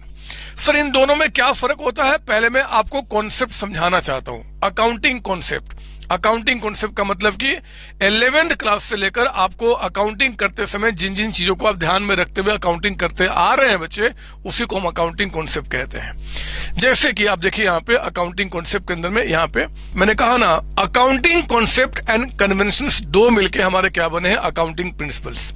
तो प्रिंसिपल्स में कुछ को कहा गया कॉन्सेप्ट, कुछ को कहा गया कन्वेंशन। किसको कॉन्सेप्ट कहा गया, किनको कन्वेंशन कहा गया, वो भी बताऊंगा, और क्यों दोनों में एक डिफरेंस डाला गया, कॉन्सेप्ट क्या होता है, कन्वेंशन क्या होता है, वो भी बताऊंगा। पहले आप आइए, नीचे आते हुए हम पहले आते हैं अकाउंटिंग कॉन्सेप्ट। इसको समझते हैं कि कौन कौन से कॉन्सेप्ट्स हैं जो हम अकाउंटिंग करते समय ध्यान में रखते हैं। उनका एक लिस्ट मैंने आपको दिया बच्चे, मैंने क्या, आपके इंस्टीट्यूट ने दिया हुआ है कि अकाउंटिंग कॉन्सेप्ट का मतलब होता है कि जितने भी आपके एंटिटी हैं, मतलब कि एक होता है entity concept, going concern, periodicity concept, money measurement, accrual concept, dual aspect, matching relation and cost. इतने सारे कॉन्सेप्ट हमारे इंस्टीट्यूट ने फाउंडेशन लेवल में आपको पढ़ाने के लिए बोला है। जब हम इंटर में आएंगे थोड़े से और ये बढ़ जाएंगे, थोड़े और एडवांस हो जाएंगे, बट फाउंडेशन में हमारे पास इतने सारे कॉन्सेप्ट पढ़ने हैं। मैंने कहा ना कि आपको अभी से लेकर टिल द एंड, जब तक आप कॉमर्स सीखोगे तब तक बहुत सारी चीजें आपको सिखाई जाएंगी। अभी आप कॉन्सेप्ट सीख रहे हो, अभी आप कन्वेंशन सीख रहे हो, थोड़े से बड़े हो जाओगे अकाउंटिंग स्टैंडर्ड सीखोगे, फिर इंडेक्स सीखोगे। जरा मुझे बताओ, इन सबको कलेक्टिवली हम क्या बोलते हैं, गैप बोलते हैं। ठीक है ना, गैप बोलते हैं आपका जनरली एक्सेप्टेड अकाउंटिंग प्रिंसिपल्स। जब मैं छोटा बच्चा था, आपके जैसा दिखता था, तो मुझे याद है मेरे एग्जाम में गैप का फुल फॉर्म पूछ दिया था।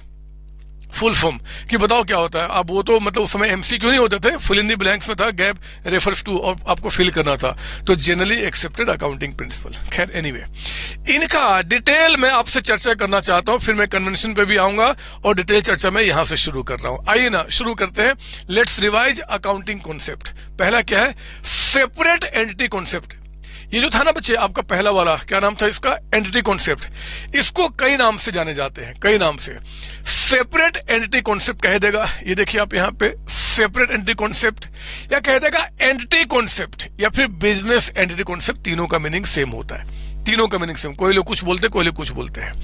इसका एक ही मतलब है, आप जानते हैं कि जिस दिन हमने कोई बिजनेस स्टार्ट किया, आपके संतोष सर ने जिस दिन सीओसी को स्टार्ट किया, हमारा अकाउंटिंग करने के लिए हम मानते हैं कि सीओसी एक अलग एंटिटी है और संतोष सर एक अलग एंटिटी है। मतलब कि सीओसी अलग है और संतोष सर अलग है। मुझे बताओ अकाउंटिंग किसके बुक में होता है? सीओसी के बुक में होता है ना बच्चे। तभी सीओसी जिससे भी लेन देन करता है, ओनर से भी लेन देन करता है, तो ओनर से लिए हुए पैसे को अपने बिजनेस में कैपिटल के रूप में दिखाता है।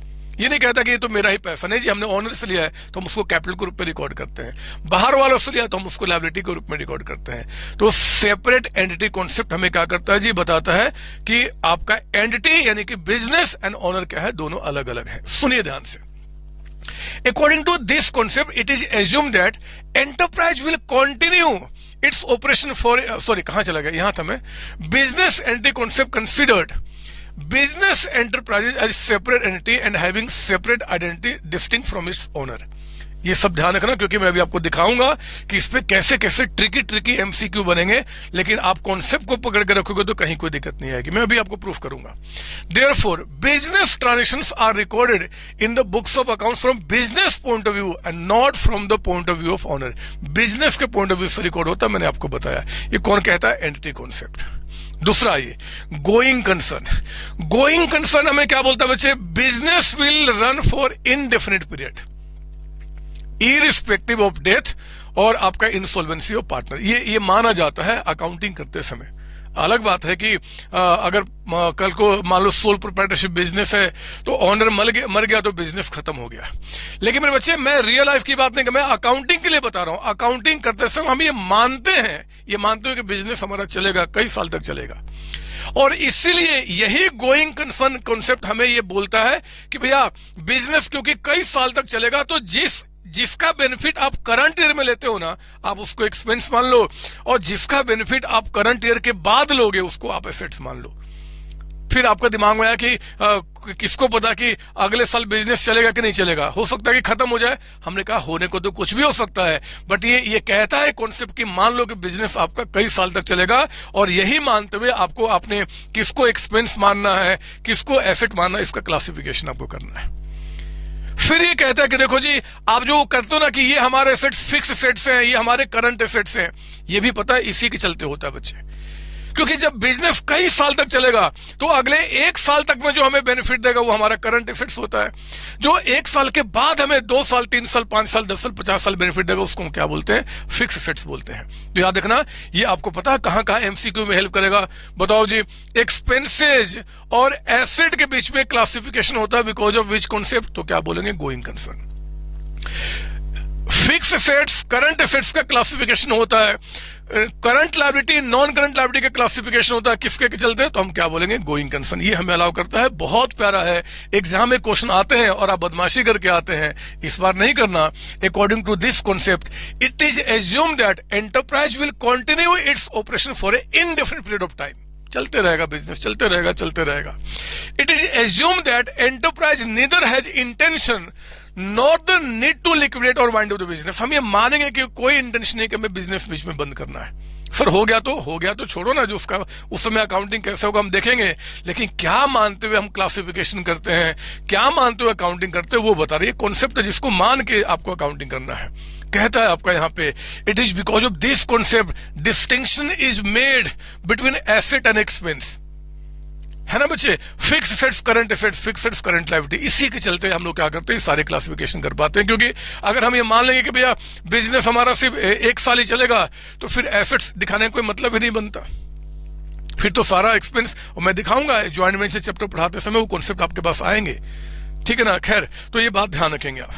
तीसरा है मनी मेजरमेंट कॉन्सेप्ट। याद रखना, उन्हीं ट्रांजैक्शंस को हम अपने बुक्स ऑफ अकाउंट्स में रिकॉर्ड करते हैं which can be measured in terms of money, जिसको मनी के टर्म में मेजर कर सकते हैं। Those transactions which are even beneficial और आपका not beneficial for the company but they can not be measure if in terms of money, they can not be recorded. जो चीज मनी में मेजर कर सकता हम उसी का अकाउंटिंग में रिकॉर्ड करते हैं, जो मनी के टर्म में मेजर नहीं हो सकता बच्चे, दे आर नॉट रिकॉर्डेड, है ना, वो रिकॉर्ड नहीं होते हैं। तो ये मनी मेजरमेंट कॉन्सेप्ट हमें बोलता है, according to this concept only those transactions which can be expressed in money, जो कर सकते हैं उन्हीं को बुक्स में रिकॉर्ड होता है। Transactions event that can not B expressed in money and not record in the books of accounts, even वो यूजफुल है या बिजनेस को इफेक्ट करते हैं। दो पार्टनर के बीच में या दो मैनेजर के बीच में झगड़े हो गए, मैनेजर के बीच में झगड़ा हुआ तो कंपनी को लॉस होगा क्योंकि काम ठीक से नहीं हो पाएगा, लेकिन इसको हम मनी में कैसे मेजर करेंगे? तो इवन तो हमारे बिजनेस को इफेक्ट डालेगा but that can not be recorded, है ना, मनी मेजरमेंट कॉन्सेप्ट आपका। अगला है पीरियोडिसिटी कॉन्सेप्ट। ये क्या बोलता है जी? बिजनेस का जो इनडेफिनिट पीरियड है, जो सालों साल तक बिजनेस चलेगा, अकाउंटिंग करने के लिए उसको छोटे छोटे पार्ट में डिवाइड कीजिए और वो छोटा छोटा पार्ट 1 साल का आप लेके चलिए जनरली, उसको बोलते हैं अकाउंटिंग पीरियड कॉन्सेप्ट। आप देखते हो ना, हम जितने भी अकाउंट्स रिकॉर्ड करते बच्चे वो 1 साल का करते हैं। 1 साल के एंड में हमारा क्या प्रॉफिट है, क्या लॉस है, उसके लिए प्रॉफिट लॉस बनाना, क्या हमारा पोजीशन, उसके लिए बैलेंस शीट बनाना, फिर अगले साल बनाना। तो क्योंकि ये कॉन्सेप्ट हमें कहता है पीरियोडिसिटी कॉन्सेप्ट की to divide the indefinite period of your business into smaller part and that one smaller part should be generally of 1 year. 1 साल का मानते हुए हम अकाउंटिंग करते हैं, तो ये पीरियोडिसिटी कहता है बच्चे। सुनो ना, according to this concept life of the enterprise is broken into a smaller period so that its performance can be measured at regular interval. Generally 1 year period is taken for the performance measurement and appraisal of the financial position. ठीक है ना? तो हम क्या देख रहे हैं? Accounting concept क्या होता है? वो बेसिक बातें जिसको ध्यान में रखते हुए हम अकाउंट्स की रिकॉर्डिंग सारी करते हैं, है ना, वो सारी बेसिक बातें। तो गोइंग कंसर्न हो गया, आपका सेपरेट एंट्री हो गया, मनी मेजरमेंट हो गया, पीरियोडिसिटी हो गया। पीरियोडिसिटी कह दो या अकाउंटिंग पीरियड, दोनों का मीनिंग सेम होता है। एक्रूअल कॉन्सेप्ट देखो, एक्रूअल कॉन्सेप्ट का मतलब क्या होता है कि जिस साल में रेवेन्यू एंड एक्सपेंस हमारे इनकर्ड हुए हैं, रेवेन्यू इनकर्ड होने का मतलब कि अगर मान लो 2025 है बच्चे, अगर मान लो 2025 है, अगर 2025 में मैं सेल करता हूं, अगर मैं 2025 में गुड सेल करता हूं, तो ये रेवेन्यू मेरा कब रिकॉर्ड किया जाएगा? 2025 में। चाहे पैसा 2025 में आया हो, चाहे आगे आए, फर्क नहीं पड़ता, हम उसको 2025 में ही रिकॉर्ड करेंगे। अगर हमने मान लो 2025 में हमने 10 लाख रुपीज का सेल किया, 10 लाख रुपीज का, और वो 10 लाख रुपीज हमारे पास करंट ईयर में आ गए, तो ठीक है जी, सेल हुआ, उतना पैसा कैश आ गया। अगर हमने सेल किया और पैसा अभी नहीं है, कोई बात नहीं, सेल तो करंट ईयर में ही रिकॉर्ड होगा। अगर पैसा नहीं है तो फिर हम क्या, उसको बैलेंस शीट में डेटर्स दिखा देते हैं। तो पैसा आ गया तो कैश बढ़ा दूंगा, नहीं तो फिर डेटर्स के रूप में दिखाऊंगा। लेकिन सेल्स एक्रूअल बेसिस पे जिस साल वो इनकर्ड हुआ है, जिस साल वो हुआ है एक्चुअली, हम उस साल ही उसको दिखाएंगे। एक्सपेंसेस भी हमारे क्या होते हैं कि एक्सपेंसेस जो हमारे होते हैं, जैसे कि मान लो मेरा रेंट है, मेरा मान लो सैलरी है, ये रेंट सैलरी भी अगर करंट ईयर का आपका 2025 का तो 2025 में दिखाएंगे। मतलब जिस साल मैंने उनसे बेनिफिट लिया है, पेमेंट चाहे कभी भी करूं। एक एम्प्लॉय है मेरे पास, 2025 में काम किया, 2025 मैंने सर्विस ले लिया, उसकी सैलरी 2 लाख रुपए है, तो मैं 2 लाख रुपए सैलरी यहां पे 2025 में ही दिखाऊंगा। अगर मैंने उसको पे कर दिया 2 लाख रुपीज, तो मेरे पास से कैश चले गए हैं, नहीं पेमेंट हुआ तो कोई बात नहीं, लायबिलिटी बन जाएगी जी, आउटस्टैंडिंग के रूप में हम बैलेंस शीट में दिखाएंगे। लेकिन मेरे बच्चों, हम एक्रूअल बेसिस, ड्यू बेसिस पर ही अकाउंटिंग करेंगे। ड्यू बेसिस से भी इतना कहता है कि रेवेन्यू एक्सपेंस जो करंट ईयर, जिस साल आप उसका बेनिफिट ले रहे हो या जिस साल आप सर्विसेज रेंडर कर रहे हो, उस साल ही उसको दिखाइए, और कुछ भी नहीं आपका। एक्रूअल बेसिस इसी को बोलता है ड्यू बेसिस ऑफ अकाउंटिंग, है ना, ड्यू बेसिस आपका। फिर आपका अगला निकल के आता है डुअल एस्पेक्ट में। सब पे एमसीक्यू दिखाऊंगा कैसे कैसे आएंगे, पहले सुन लीजिए आप। कहता है कि डुअल एस्पेक्ट, डुअल एस्पेक्ट का मतलब क्या होता है बताइए? जिसमें पूरा का पूरा हमारा अकाउंटेंसी टिका हुआ है। Double entry system, dual aspect बोल देगा, डबल एंट्री सिस्टम बोल देगा, सबका मीनिंग सेम होता है।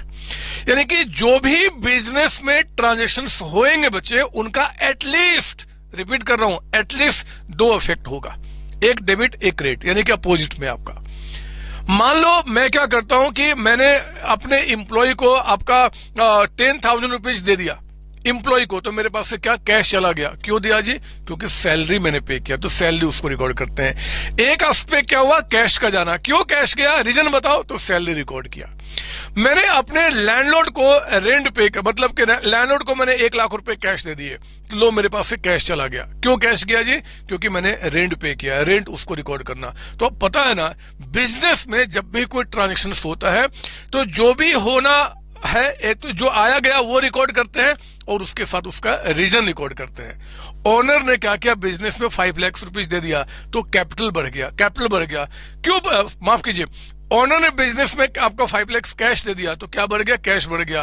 क्यों कैश बढ़ गया जी? क्योंकि ओनर ने दिया है, तो हम उसको कैपिटल के नाम पे रिकॉर्ड करते हैं। डबल एंट्री सिस्टम सिर्फ ये कहता है कि जो भी बिजनेस में ट्रांजेक्शन होगा उसका 2 इफेक्ट तो होगा ही होगा, मिनिमम, कम से कम, उससे ज्यादा तो 3-4 कुछ भी हो सकता है। तो डुअल में dual aspect is the foundation or basic principle of accounting. It provides the very basis of recording business transactions in the books of accounts. This concept assumes that every transaction has dual aspect. 2 aspect उसका होगा कम से कम, है ना। It affects at least 2 accounts. At least है कम से कम 2। आपको पता है कि एंट्री करते समय किसी किसी एंट्री में 3 नाम भी आ जाते हैं, 4 भी आ जाते हैं, लेकिन 2 तो मिनिमम होगा ही होगा। अपोजिट साइड में एक डेबिट एक क्रेडिट आपका, ठीक है ना। मैं अभी इस पे आने वाला हूं, अभी दिखाऊंगा इन पे एमसीक्यू कैसा बन सकता है। आप थोड़ा और आगे बढ़ो ना। अगला है मैचिंग कॉन्सेप्ट। आप जानते हैं बच्चे, जब हम ट्रेडिंग अकाउंट बनाते हैं, जब हम प्रॉफिट लॉस अकाउंट बनाते हैं, तो ट्रेडिंग प्रॉफिट लॉस अकाउंट में यहां पे हमने क्या किया? सेल्स दिखाया, सेल्स। इस सेल से जुड़े हुए जितने सारे एक्सपेंसेज है उसको हम करंट ईयर में दिखाते हैं। अगर हमने सेल यहां पे मान लीजिए 20 लाख रुपीज का किया है, 20 लाख रुपीज का सेल, तो सेल से इससे जुड़े हुए जो एक्सपेंसेज है उसको मैच करना। अगर ये जो सेल किया 20 लाख का, मान लो इसको सेल करने के लिए हमने क्या किया जी? सैलरी पे किया, उसको सैलरी दिखाते हैं। रेंट पे किया, हम रेंट दिखाते हैं। कमीशन पे किया, हम कमीशन दिखाते हैं। और हाँ, इससे जुड़ा हुआ जो होगा वही दिखाया जाएगा। मान लो आपने ये 2025 का अकाउंट बना रहे हो, हमने सेल किया 20 लाख, हमारे पास एक इंप्लॉय काम कर रहा है, हमने उसको 1,20,000 का कैश पेमेंट किया, लेकिन 120 में से करंट ईयर का सिर्फ 1 लाख रुपीज है, 20 अगले साल का है। क्यों? क्योंकि उसने 20,000 रुपए एडवांस में हमसे मांग लिए। तो फिर बच्चे, जो सेल उसने किया है, जो इस बार सेल हुआ है, उससे जुड़ा हुआ एक्सपेंस कितना है? 120 में 20 नहीं, क्योंकि 20 अभी आगे वो बेनिफिट होगा, तो हम क्या करेंगे? उस 20 को यहां से माइनस कर देते हैं और खर्च कितना दिखाते हैं? 1 lakh. Matching concept, matching of cost with revenue. जिनको आपने करंट ईयर में रेवेन्यू दिखाया है, सेल्स दिखाया है, उससे ही जुड़ा हुआ जो खर्च होगा वो करंट ईयर में दिखाना है। जो उससे जुड़ा हुआ नहीं है हम उसको नहीं दिखाएंगे, है ना। इसलिए आप अपने ट्रेडिंग प्रॉफिट लॉस में, याद है कभी हम आउटस्टैंडिंग आपका एक्सपेंस प्लस माइनस करते हैं, प्रीपेड प्लस माइनस करते हैं, क्योंकि वो आउटस्टैंडिंग प्रीपेड जो है ना, जो करंट ईयर का उसको ऐड दिखाएंगे, जो नहीं उसको हम अगले साल दिखाएंगे। तो ये आपका मैचिंग कॉन्सेप्ट है। सुनिए ध्यान से क्या बोला गया है। This concept states that revenue and expense must be recorded at the same time at which they are incurred. For the application of this concept, इसके चलते सेवरल एडजस्टमेंट्स आते हैं प्रीपेड एक्सपेंस के, एक्रूड इनकम के, etcetera etcetera. देखेंगे आप final account में आपने पढ़ा होगा, अगर आपको याद होगा तो, कि प्रीपेड सब क्यों इसके चलते आते हैं, क्योंकि जो इससे जुड़ा हुआ नहीं है बच्चे, जो करंट ईयर करिए उसको हम हटाते हैं, या उसको जो करंट ईयर का उसको प्लस माइनस करते हैं, है ना। तो मैचिंग कॉन्सेप्ट हमें बोलता करने के लिए, एमसीक्यू के लिए बहुत इंपॉर्टेंट है, मैं भी दिखाऊंगा। अगला है आपका क्या? Realisation concept. ये सिर्फ आपको ये जुड़ा हुआ सिर्फ और सिर्फ आपके रेवेन्यू से, यानी कि इनकम से। मेरे बच्चे, ये रियलाइजेशन कॉन्सेप्ट कहता है कि रेवेन्यू कब मानेंगे हम, अपना सेल्स कब माने। संतोष सर जो आपको पढ़ा रहे हैं, हम अपना रेवेन्यू कब माने? तो कहता है कि देखो जी, जब आपने यहाँ पे क्या क्या, व्हेन इट इज रियलाइज, जब ये रेवेन्यू आपका रियलाइज होगा तब आप रेवेन्यू मानिए। अब रेवेन्यू रियलाइज कब माना जाता है कि रियलाइज हो गया? या तो मैंने पैसा रिसीव कर लिया, या पैसा रिसीव करने का मेरे पास राइट आ गया, अधिकार। मैंने गुड सेल किया बच्चे, गुड सेल किया, पैसा आ गया, ठीक है, मेरा रेवेन्यू हो गया। गुड सेल किया, पैसा आया नहीं, मेरे पास राइट आया कि मुझे आपसे पैसा लेना है, तो भी हम क्या करते हैं? रेवेन्यू मानते हैं। तो रियलाइजेशन कॉन्सेप्ट सिर्फ इतना बोलता है कि भैया रेवेन्यू उस समय ही मानिए जब आप उसको रियलाइज कर चुके हो। रियलाइज का मतलब होता है या तो पैसा आ चुका है, या पैसा रिसीव करने का राइट हमारे पास आ चुका है, ठीक है ना बच्चे। मैंने आपका ये इसका ये निकल के आता है, मैंने अभी सेल किया नहीं, आपसे कुछ पैसा ले लिया, तो वो पैसा मेरा नहीं, मुझे वापस करना होगा, मेरे पास राइट अभी नहीं है। तो फिर से रियलाइजेशन कॉन्सेप्ट क्या करता है, जिस साल में आपने सेल किया उस साल में ही रेवेन्यू मानिए, क्योंकि उस साल ही रियलाइज माना जाएगा। पैसा आ गया तो भी, पैसा नहीं आया तो भी आपका। दिस इज को रियलाइजेशन कॉन्सेप्ट। सुनिए ध्यान से, this concept states that revenue from any business transaction should be included in the accounting records only when it is realised. Revenue is said to have been realized when cash has been received और right to receive cash for sale आपका create हो चुका है। ठीक है ना, या तो पैसा आ चुका है या राइट आ चुका, तो मानते हैं कि रियलाइज हो चुका है। ठीक है ना। एंड द कॉस्ट कॉन्सेप्ट, ये किसके लिए था, रेवेन्यू के लिए। ये किसके लिए है जी, ये कॉस्ट कॉन्सेप्ट मेरे बच्चे आपके जो एसेट्स होते हैं ना, जितने भी हमारे एसेट्स होते हैं उनको किस प्राइस पे दिखाए, उसके लिए कॉस्ट कॉन्सेप्ट है। आपने एक मशीन परचेज किया, एक बिल्डिंग परचेज किया, एक लैपटॉप परचेज किया, एक बिल्डिंग, जो भी कुछ परचेज किया एसेट्स, तो उस एसेट्स को मैं अपने बुक में जब परचेज करता हूं तो कौन से प्राइस पे रिकॉर्ड करूं, कहते हैं कि कॉस्ट प्राइस पे। कॉस्ट प्राइस का मतलब कि जो भी आपने परचेज किया या जो भी फर्स्ट टाइम खर्चे करते हैं, मैं बताऊंगा डिप्रिसिएशन चैप्टर में डिटेल में इसके बारे में, उन सबको हम उसका कॉस्ट, मतलब कि जो भी, अगर मान लो ये चीज मैंने 1,20,000 में किसी से परचेज किया, लेकिन इसकी मार्केट वैल्यू आज 1.5 लाख रुपए है, 1,50,000, तभी हम कितने पे रिकॉर्ड करेंगे, 120 पे। जितना पैसा मैंने एक्चुअली इसके लिए इनकर्ड किया है उसी पे रिकॉर्ड करूंगा। इसकी वैल्यू मार्केट में कम है ज्यादा, उससे फर्क नहीं पड़ता। ये हमें कॉस्ट कॉन्सेप्ट कहता है। Accounting cost concept states that all assets are recorded in the book of the accounts at their purchase price, which includes cost of acquisition, transportation, installation and not the market price. Market price का मतलब नहीं है, हम उसको cost price पर record करते हैं। हमने क्या सीखा, ये सारे क्या थे बच्चे, ये सारे थे हमारे अकाउंटिंग कॉन्सेप्ट। सुनो ना ध्यान से एक बार, मैंने बोला कि जितने भी अकाउंटिंग प्रिंसिपल्स, यानी कि जिन बातों को ध्यान में रखते हुए हम अकाउंटिंग करते हैं, उनको ब्रॉडली हमारे इंस्टीट्यूट ने 2 पार्ट में डिवाइड किया, कुछ कॉन्सेप्ट, कुछ कन्वेंशन। कॉन्सेप्ट का मतलब क्या, जिनको ध्यान में रख के ही आप अकाउंटिंग कर सकते हैं, तो ये हमारे कॉन्सेप्ट थे। ये हमारे क्या जी कॉन्सेप्ट थे, 1 से लेकर आपका आई तक, ये सारे हमारे कॉन्सेप्ट थे। कन्वेंशंस क्या होता है पता है, कन्वेंशंस को अगर मैं सिंपल लैंग्वेज में बात करूं तो over the period of time, जब हम अकाउंटिंग करते हैं, अकाउंटिंग करते हैं, अकाउंटिंग करने के बाद ना कुछ हमें लगता है कि यार ये भी चीज होना चाहिए, मॉडिफिकेशंस, डेवलपमेंट्स, तो जो होना चाहिए उसको इनकॉर्पोरेट किया गया over the period of time. आपका 150 साल 200 साल से जब अकाउंटिंग होते चले जा रही है, तो कुछ चीजें दिखाई दिया कि ये भी अकाउंटिंग का पार्ट होना चाहिए, इसको भी ध्यान में रखना चाहिए। वो हमारे कन्वेंशंस बन गए।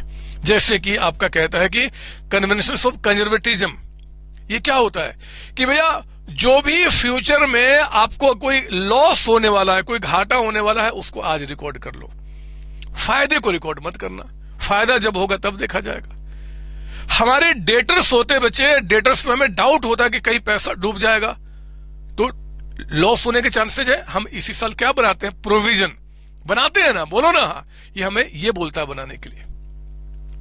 हमें लगता है कि हमें कुछ जो हमारे एसेट्स हैं उसके रिपेयरिंग पे आगे कुछ खर्च होगा, लगता है कि खर्च होगा, तो हम प्रोविजन बनाते हैं, प्रोविजन फॉर रिपेयर। तो कहता है कि ये कॉन्सेप्ट कहता है कन्वेंशन ऑफ कंजर्वेटिज्म, कि कंजर्वेटिव हो जाओ। मतलब कि अगर कोई लगता है कि फ्यूचर में कोई लॉस होने वाला है, कोई एक्सपेंस होने वाला है और आप एस्टिमेट लगा सकते हो, तो अभी रिकॉर्ड कर लो। गेन तब रिकॉर्ड करना जब हो जाएगा, नहीं हुआ तो कोई बात नहीं, वो रिकॉर्ड तभी होगा जब होगा आपका। एक मशीन, ये लैपटॉप मैंने 1,20,000 में परचेज किया था, लेकिन पता है ये 5 लाख रुपीज का है, 5 लाख रुपए का। मतलब एक नीडी बंदा था, इसकी कीमत 5 लाख है, मुझे 120 में बेच के चला गया। मैं कितने पे रिकॉर्ड करूंगा, 120 पे।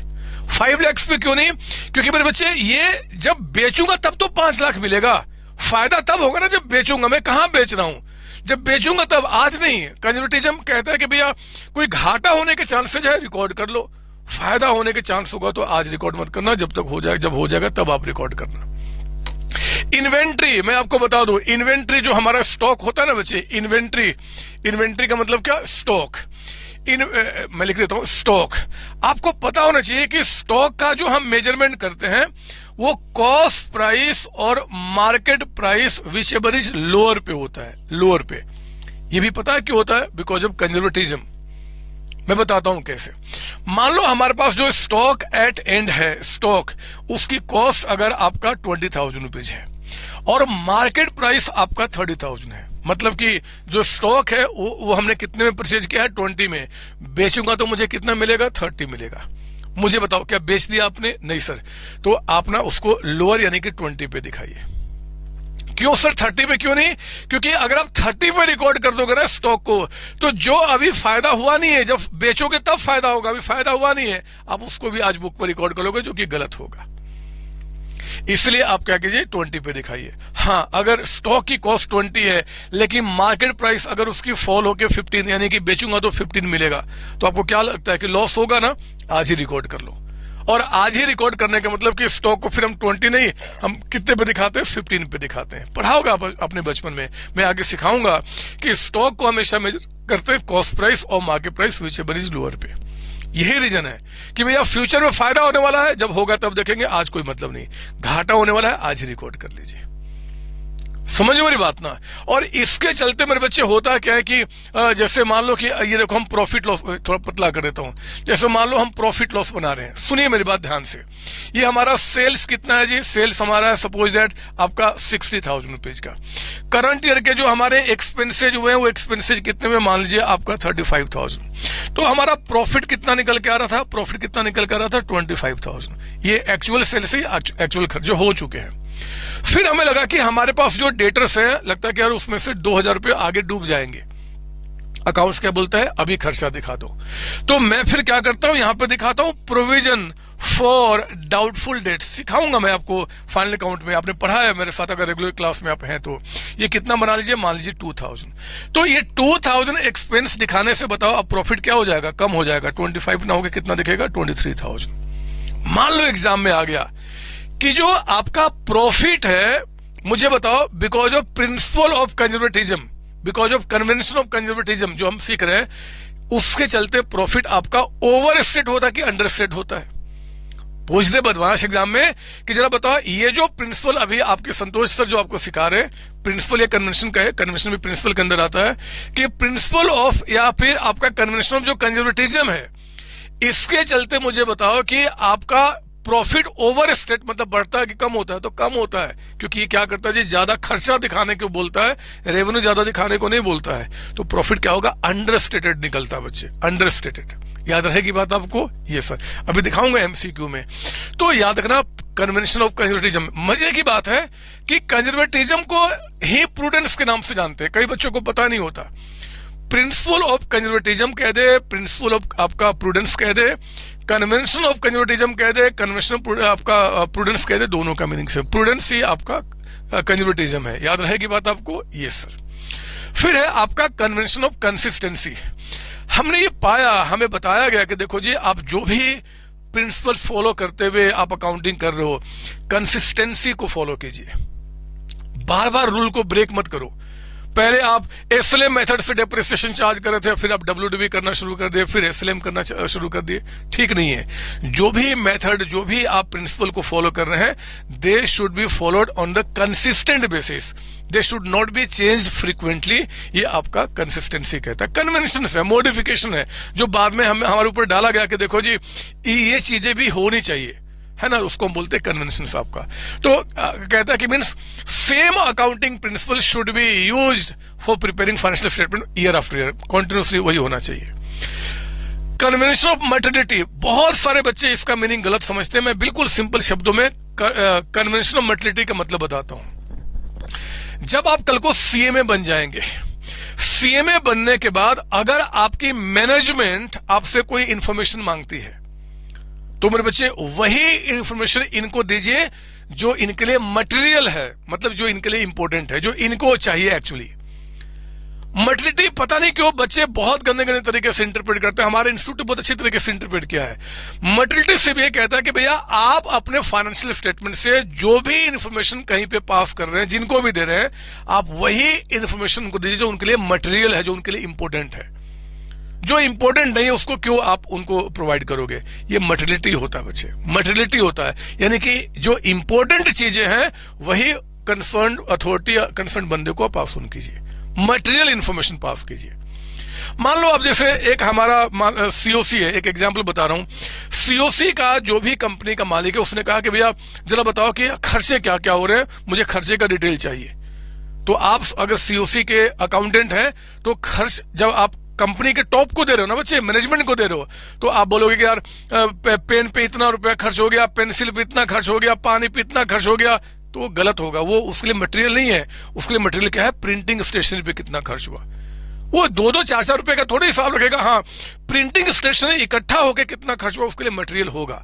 तो हमेशा ध्यान रखेंगे, कल को आप जब सीए में बन जाएंगे बच्चों, तो जिसको भी इंफॉर्मेशन आप जो प्रोवाइड कर रहे हो, जो आपको मांग रहा है, उसको वही दीजिए जो उसके लिए मटेरियल होगा, इंपॉर्टेंट होगा, और जिसके ऊपर में वो आसानी से डिसीजन ले पाएगा। ठीक है ना। सुनेंगे आपका यहाँ पे, conventional mentality state that to make financial statement meaningful only material fact, यानी कि important and relevant information should be supply to the users of accounting information. जो मटेरियल वही सप्लाई करेंगे आप। Materiality of fact depends of nature and amount, किस nature का है, किस अमाउंट का है, किसको आप इंफॉर्मेशन दे रहे हो, उसके ऊपर में डिपेंड करेगा आपका। एक अगर आपसे मान लीजिए कि आपसे एक जो कैशियर है वो बोला कि भैया जरा डिटेल दिखाओ आप, तो फिर प्रिंटिंग स्टेशनरी के क्या क्या आइटम्स है वहां पे इंपॉर्टेंट होगा, उसको वही प्रोवाइड करना होगा। सिंपल शब्दों में आप जिसको भी इंफॉर्मेशन प्रोवाइड कर रहे हैं वो क्या चाहता है उसको ध्यान में रखते हुए इंफॉर्मेशन को प्रोवाइड कीजिए। मटेरियलिटी ये बोलता है। एंड फुल डिस्क्लोजर में कहता है बच्चे कि आप जो फाइनेंशियल स्टेटमेंट बनाते हो उसको बनाते समय हर एक चीज को बहुत अच्छी तरीके से डिस्क्लोज कीजिए, किसी को आपको छिपाना नहीं है, जितने भी इंफॉर्मेशन है सब कुछ को आप डिस्क्लोज कीजिए, वो कहता है फुल डिस्क्लोजर आपको। तो ये हमारा पूरा का पूरा क्या हुआ, ये 1A एंड 1B दोनों को खत्म किया। अब इनके ऊपर में ये जो हमारे कॉन्सेप्ट है, हमारे जो कन्वेंशन है, यानी कि जो प्रिंसिपल्स हैं, इस पे क्या एमसीक्यू बन सकते हैं, कैसे बन सकते हैं, मैं अब आपको वो बताता हूं। आप बस अपने कॉन्फिडेंस को बढ़ा के रखिए। सुनिए मेरी बात, 14 एमसीक्यू ऊपर देख चुका था, 15 से शुरुआत कर रहा हूं। बताओ जरा, common set of rules, convention, standard procedure को हम क्या बोलते हैं, गैप बोलते हैं। मत बोलना कि सर क्यों, बता दिया बदमाश, बता दिया। अब देखो ना 16 क्वेश्चन, ये ध्यान देना कि 16 में कहता है business transactions are recorded in the books of accounts from business point of view and not from point of view of owner. क्या होता है, बिजनेस एंटिटी। इसको ऐसे भी और ऐसे भी एग्जाम में पूछ सकता है, मैंने दे दिया। जो भी लाइन वो बना सकते एग्जाम में वो मैंने यहां कोड कर दिया है। जैसे amount invested by owner into the business is also treated as liability, है ना। बैलेंस शीट में कैपिटल को भी कहां दिखाते हैं, लायबिलिटी साइड में। कौन हमें बोलता है जी, बिकॉज ऑफ दिस कॉन्सेप्ट। आपका कौन सा कॉन्सेप्ट है, बिजनेस एंटिटी। आपका business enterprise are having separate identity distinct from owner, क्या है, बिजनेस एंटिटी। तो एमसीक्यू में 3 में से कोई भी लाइन आ जाए, बोले कि किसके चलते जी, तो बिजनेस एंटिटी में टिक मार्क करना है बच्चों। थोड़ा सा स्माइल करो ना बदमाश, करो ना। कितना अच्छी तरीके से आपको चीजें मैं बता रहा हूं। कहां आपको फील हो रहा है कि कोई क्रैश कोर्स है, सब कुछ दिमाग में बैठ रहा है, सारी बातें दिमाग में बैठ रही है। जो बच्चा फर्स्ट टाइम पढ़ रहा है उसको भी सारी बातें समझ में आ रही है, जो बच्चा रिवाइज कर रहा है उसको भी सारी बातें समझ में आ रही है। आओ ना 17th, according to dash concept it is assumed that enterprise will continue its operation for indefinite going concern, यहां टिक मार्क करेंगे। चाहे it is because of this concept distinction is made between asset expense, बताया तभी मैंने आपको, asset expense में, fix current में, क्यों गोइंग कंसर्न कहता है। या फिर कहते it is assume that enterprise neither has intention not the need to liquidate or wind up the business. तो ये आपका इसी के चलते होता है। आप देख सकते हैं मैंने वो सारी लाइन दे दी है जो आपके एग्जाम में एमसीक्यू बन सकते हैं, ताकि आप समझ रहे हैं, कुछ भी आ जाए हम कर जाए आपका। फिर आइए 18th, according to dash concept only those transactions which are express in money measurement. मैं ज्यादा क्यों पढ़ूं, मनी मेजरमेंट, तो मनी मेजरमेंट हम यहां टिक मार्क कर लेंगे। Transactions events that can not be express in money, उसको हम रिकॉर्ड नहीं करते हैं बिकॉज ऑफ मनी मेजरमेंट आपका। तो कोई भी आए हम यहां टिक मार्क करेंगे। अकॉर्डिंग टू डैश कॉन्सेप्ट, कभी पता, कभी कभी एग्जाम में ये लाइन पूछ देता, कभी ये बोल देता, बट कुछ भी पूछे ना हम तो तैयार है ना। According to dash concept life of enterprise is broken into smaller part. Periodicity में आगे पढ़ना नहीं पढ़ना चाहता। जनरली 1 साल का पीरियड आप लेते हैं परफॉर्मेंस को मेजर करने के लिए बिकॉज ऑफ पीरियोडिसिटी। आपका पीरियोडिसिटी तो 19 का पीरियोडिसिटी हो गया। कोई भी ये पूछ दे, चाहिए पूछ दे, आप आंसर कर जाएंगे। 28 as per dash concept revenue expense are recognized as they are earned or incurred। accrual concept, पैसा कमाया मतलब नहीं, accrual कहता है हमें यहाँ पे, accrual कहता है। according to dash concept every transaction affects at least 2 account, dual aspect। या फिर डैश कॉन्सेप्ट के चलते कॉमनली एक्सप्रेस, ये देखो asset is equal to liability plus capital, dual aspect, एक डेबिट तो एक क्रेडिट आपका। डुअल एस्पेक्ट, एक डेबिट टू क्रेडिट, मैंने क्लास में पढ़ाया हुआ है, तो आप याद रखना ये भी जो इक्वेशन बना बिकॉज ऑफ क्या, डुअल एस्पेक्ट आपका बहुत इंपॉर्टेंट है। अभी पिछले अटेम्प्ट में ही ये क्वेश्चन आपके एग्जाम में आया था, पिछले अटेम्प्ट में ही, तो अब तैयार रहेंगे। 22 dash concept states that revenue expense must be recorded at the same time at which they are incurred, या फिर कहते हैं dash concept revenue earned should be with expenses incurred during the, ये मैचिंग कॉन्सेप्ट है, matching concept है, matching concept है। Operating result हम पता करते हैं मैचिंग कॉन्सेप्ट, एक्सपेंस को रेवेन्यू को कंपेयर करके मैचिंग, तीनों में से कोई भी लाइन आ जाए, चारों में से बच्चे मैचिंग कॉन्सेप्ट में टिक मार्क करेंगे। Dash concept states that revenue from any business transaction should be included in the accounting records only when it is realized, तो ये आपका होगा रियलाइजेशन कॉन्सेप्ट, जब वो रियलाइज, और रियलाइज कब माना जाएगा, चाहे पैसा आ गया, चाहे पैसा रिसीव करने का राइट हमारे पास आ गया, ठीक है ना, ये भी हमारे पास हो गया।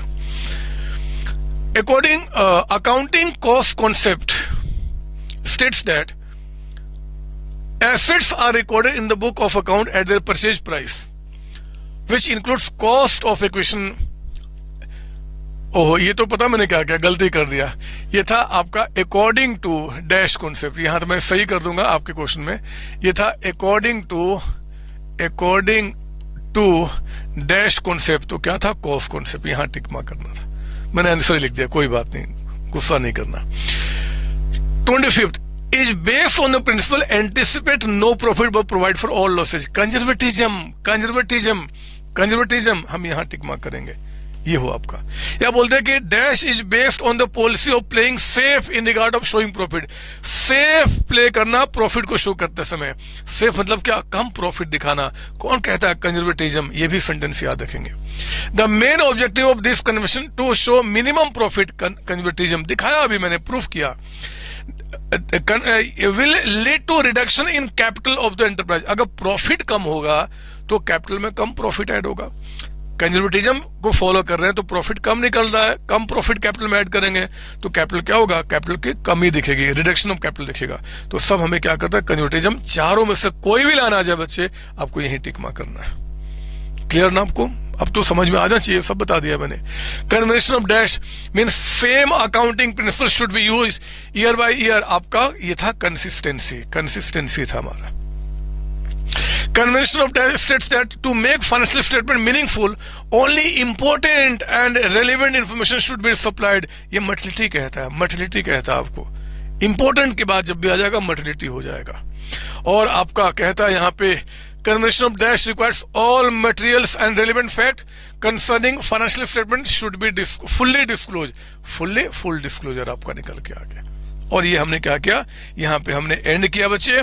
आज की क्लास में हम लोगों ने क्या किया, 1A एंड 1B अपने स्टडी मैट, अपने बुक के मुताबिक मैं आगे बढ़ रहा हूं, आपके इंस्टीट्यूट के स्टडी मैट के मुताबिक भी आगे बढ़ रहा हूं, और आप बिलीव करो इस छोटे से टाइम पीरियड के अंदर में आज हमने क्या किया, 1A और 1B को बहुत मस्त तरीके से हमने यहाँ पे एंड किया, ये कर लिया।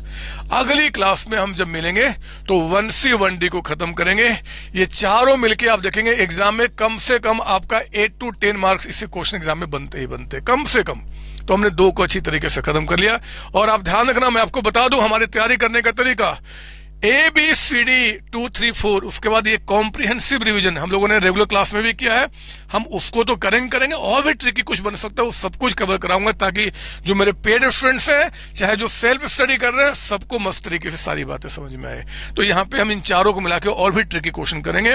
फिलहाल इसी को जितना मैंने कराया उसका रिवीजन कीजिए, और आप अगली क्लास में जरूर मुझसे मिलेंगे इसके आगे कंटिन्यू करने के लिए। मेरे प्यारे बच्चों, वीडियो को जरूर लाइक करेंगे, क्योंकि जो कंटेंट आपके लिए तैयार कर रहा हूं उसमें बहुत मेहनत लगता है, और हमारी मेहनत का मतलब 1 लाइक आपका होता है और कुछ भी नहीं।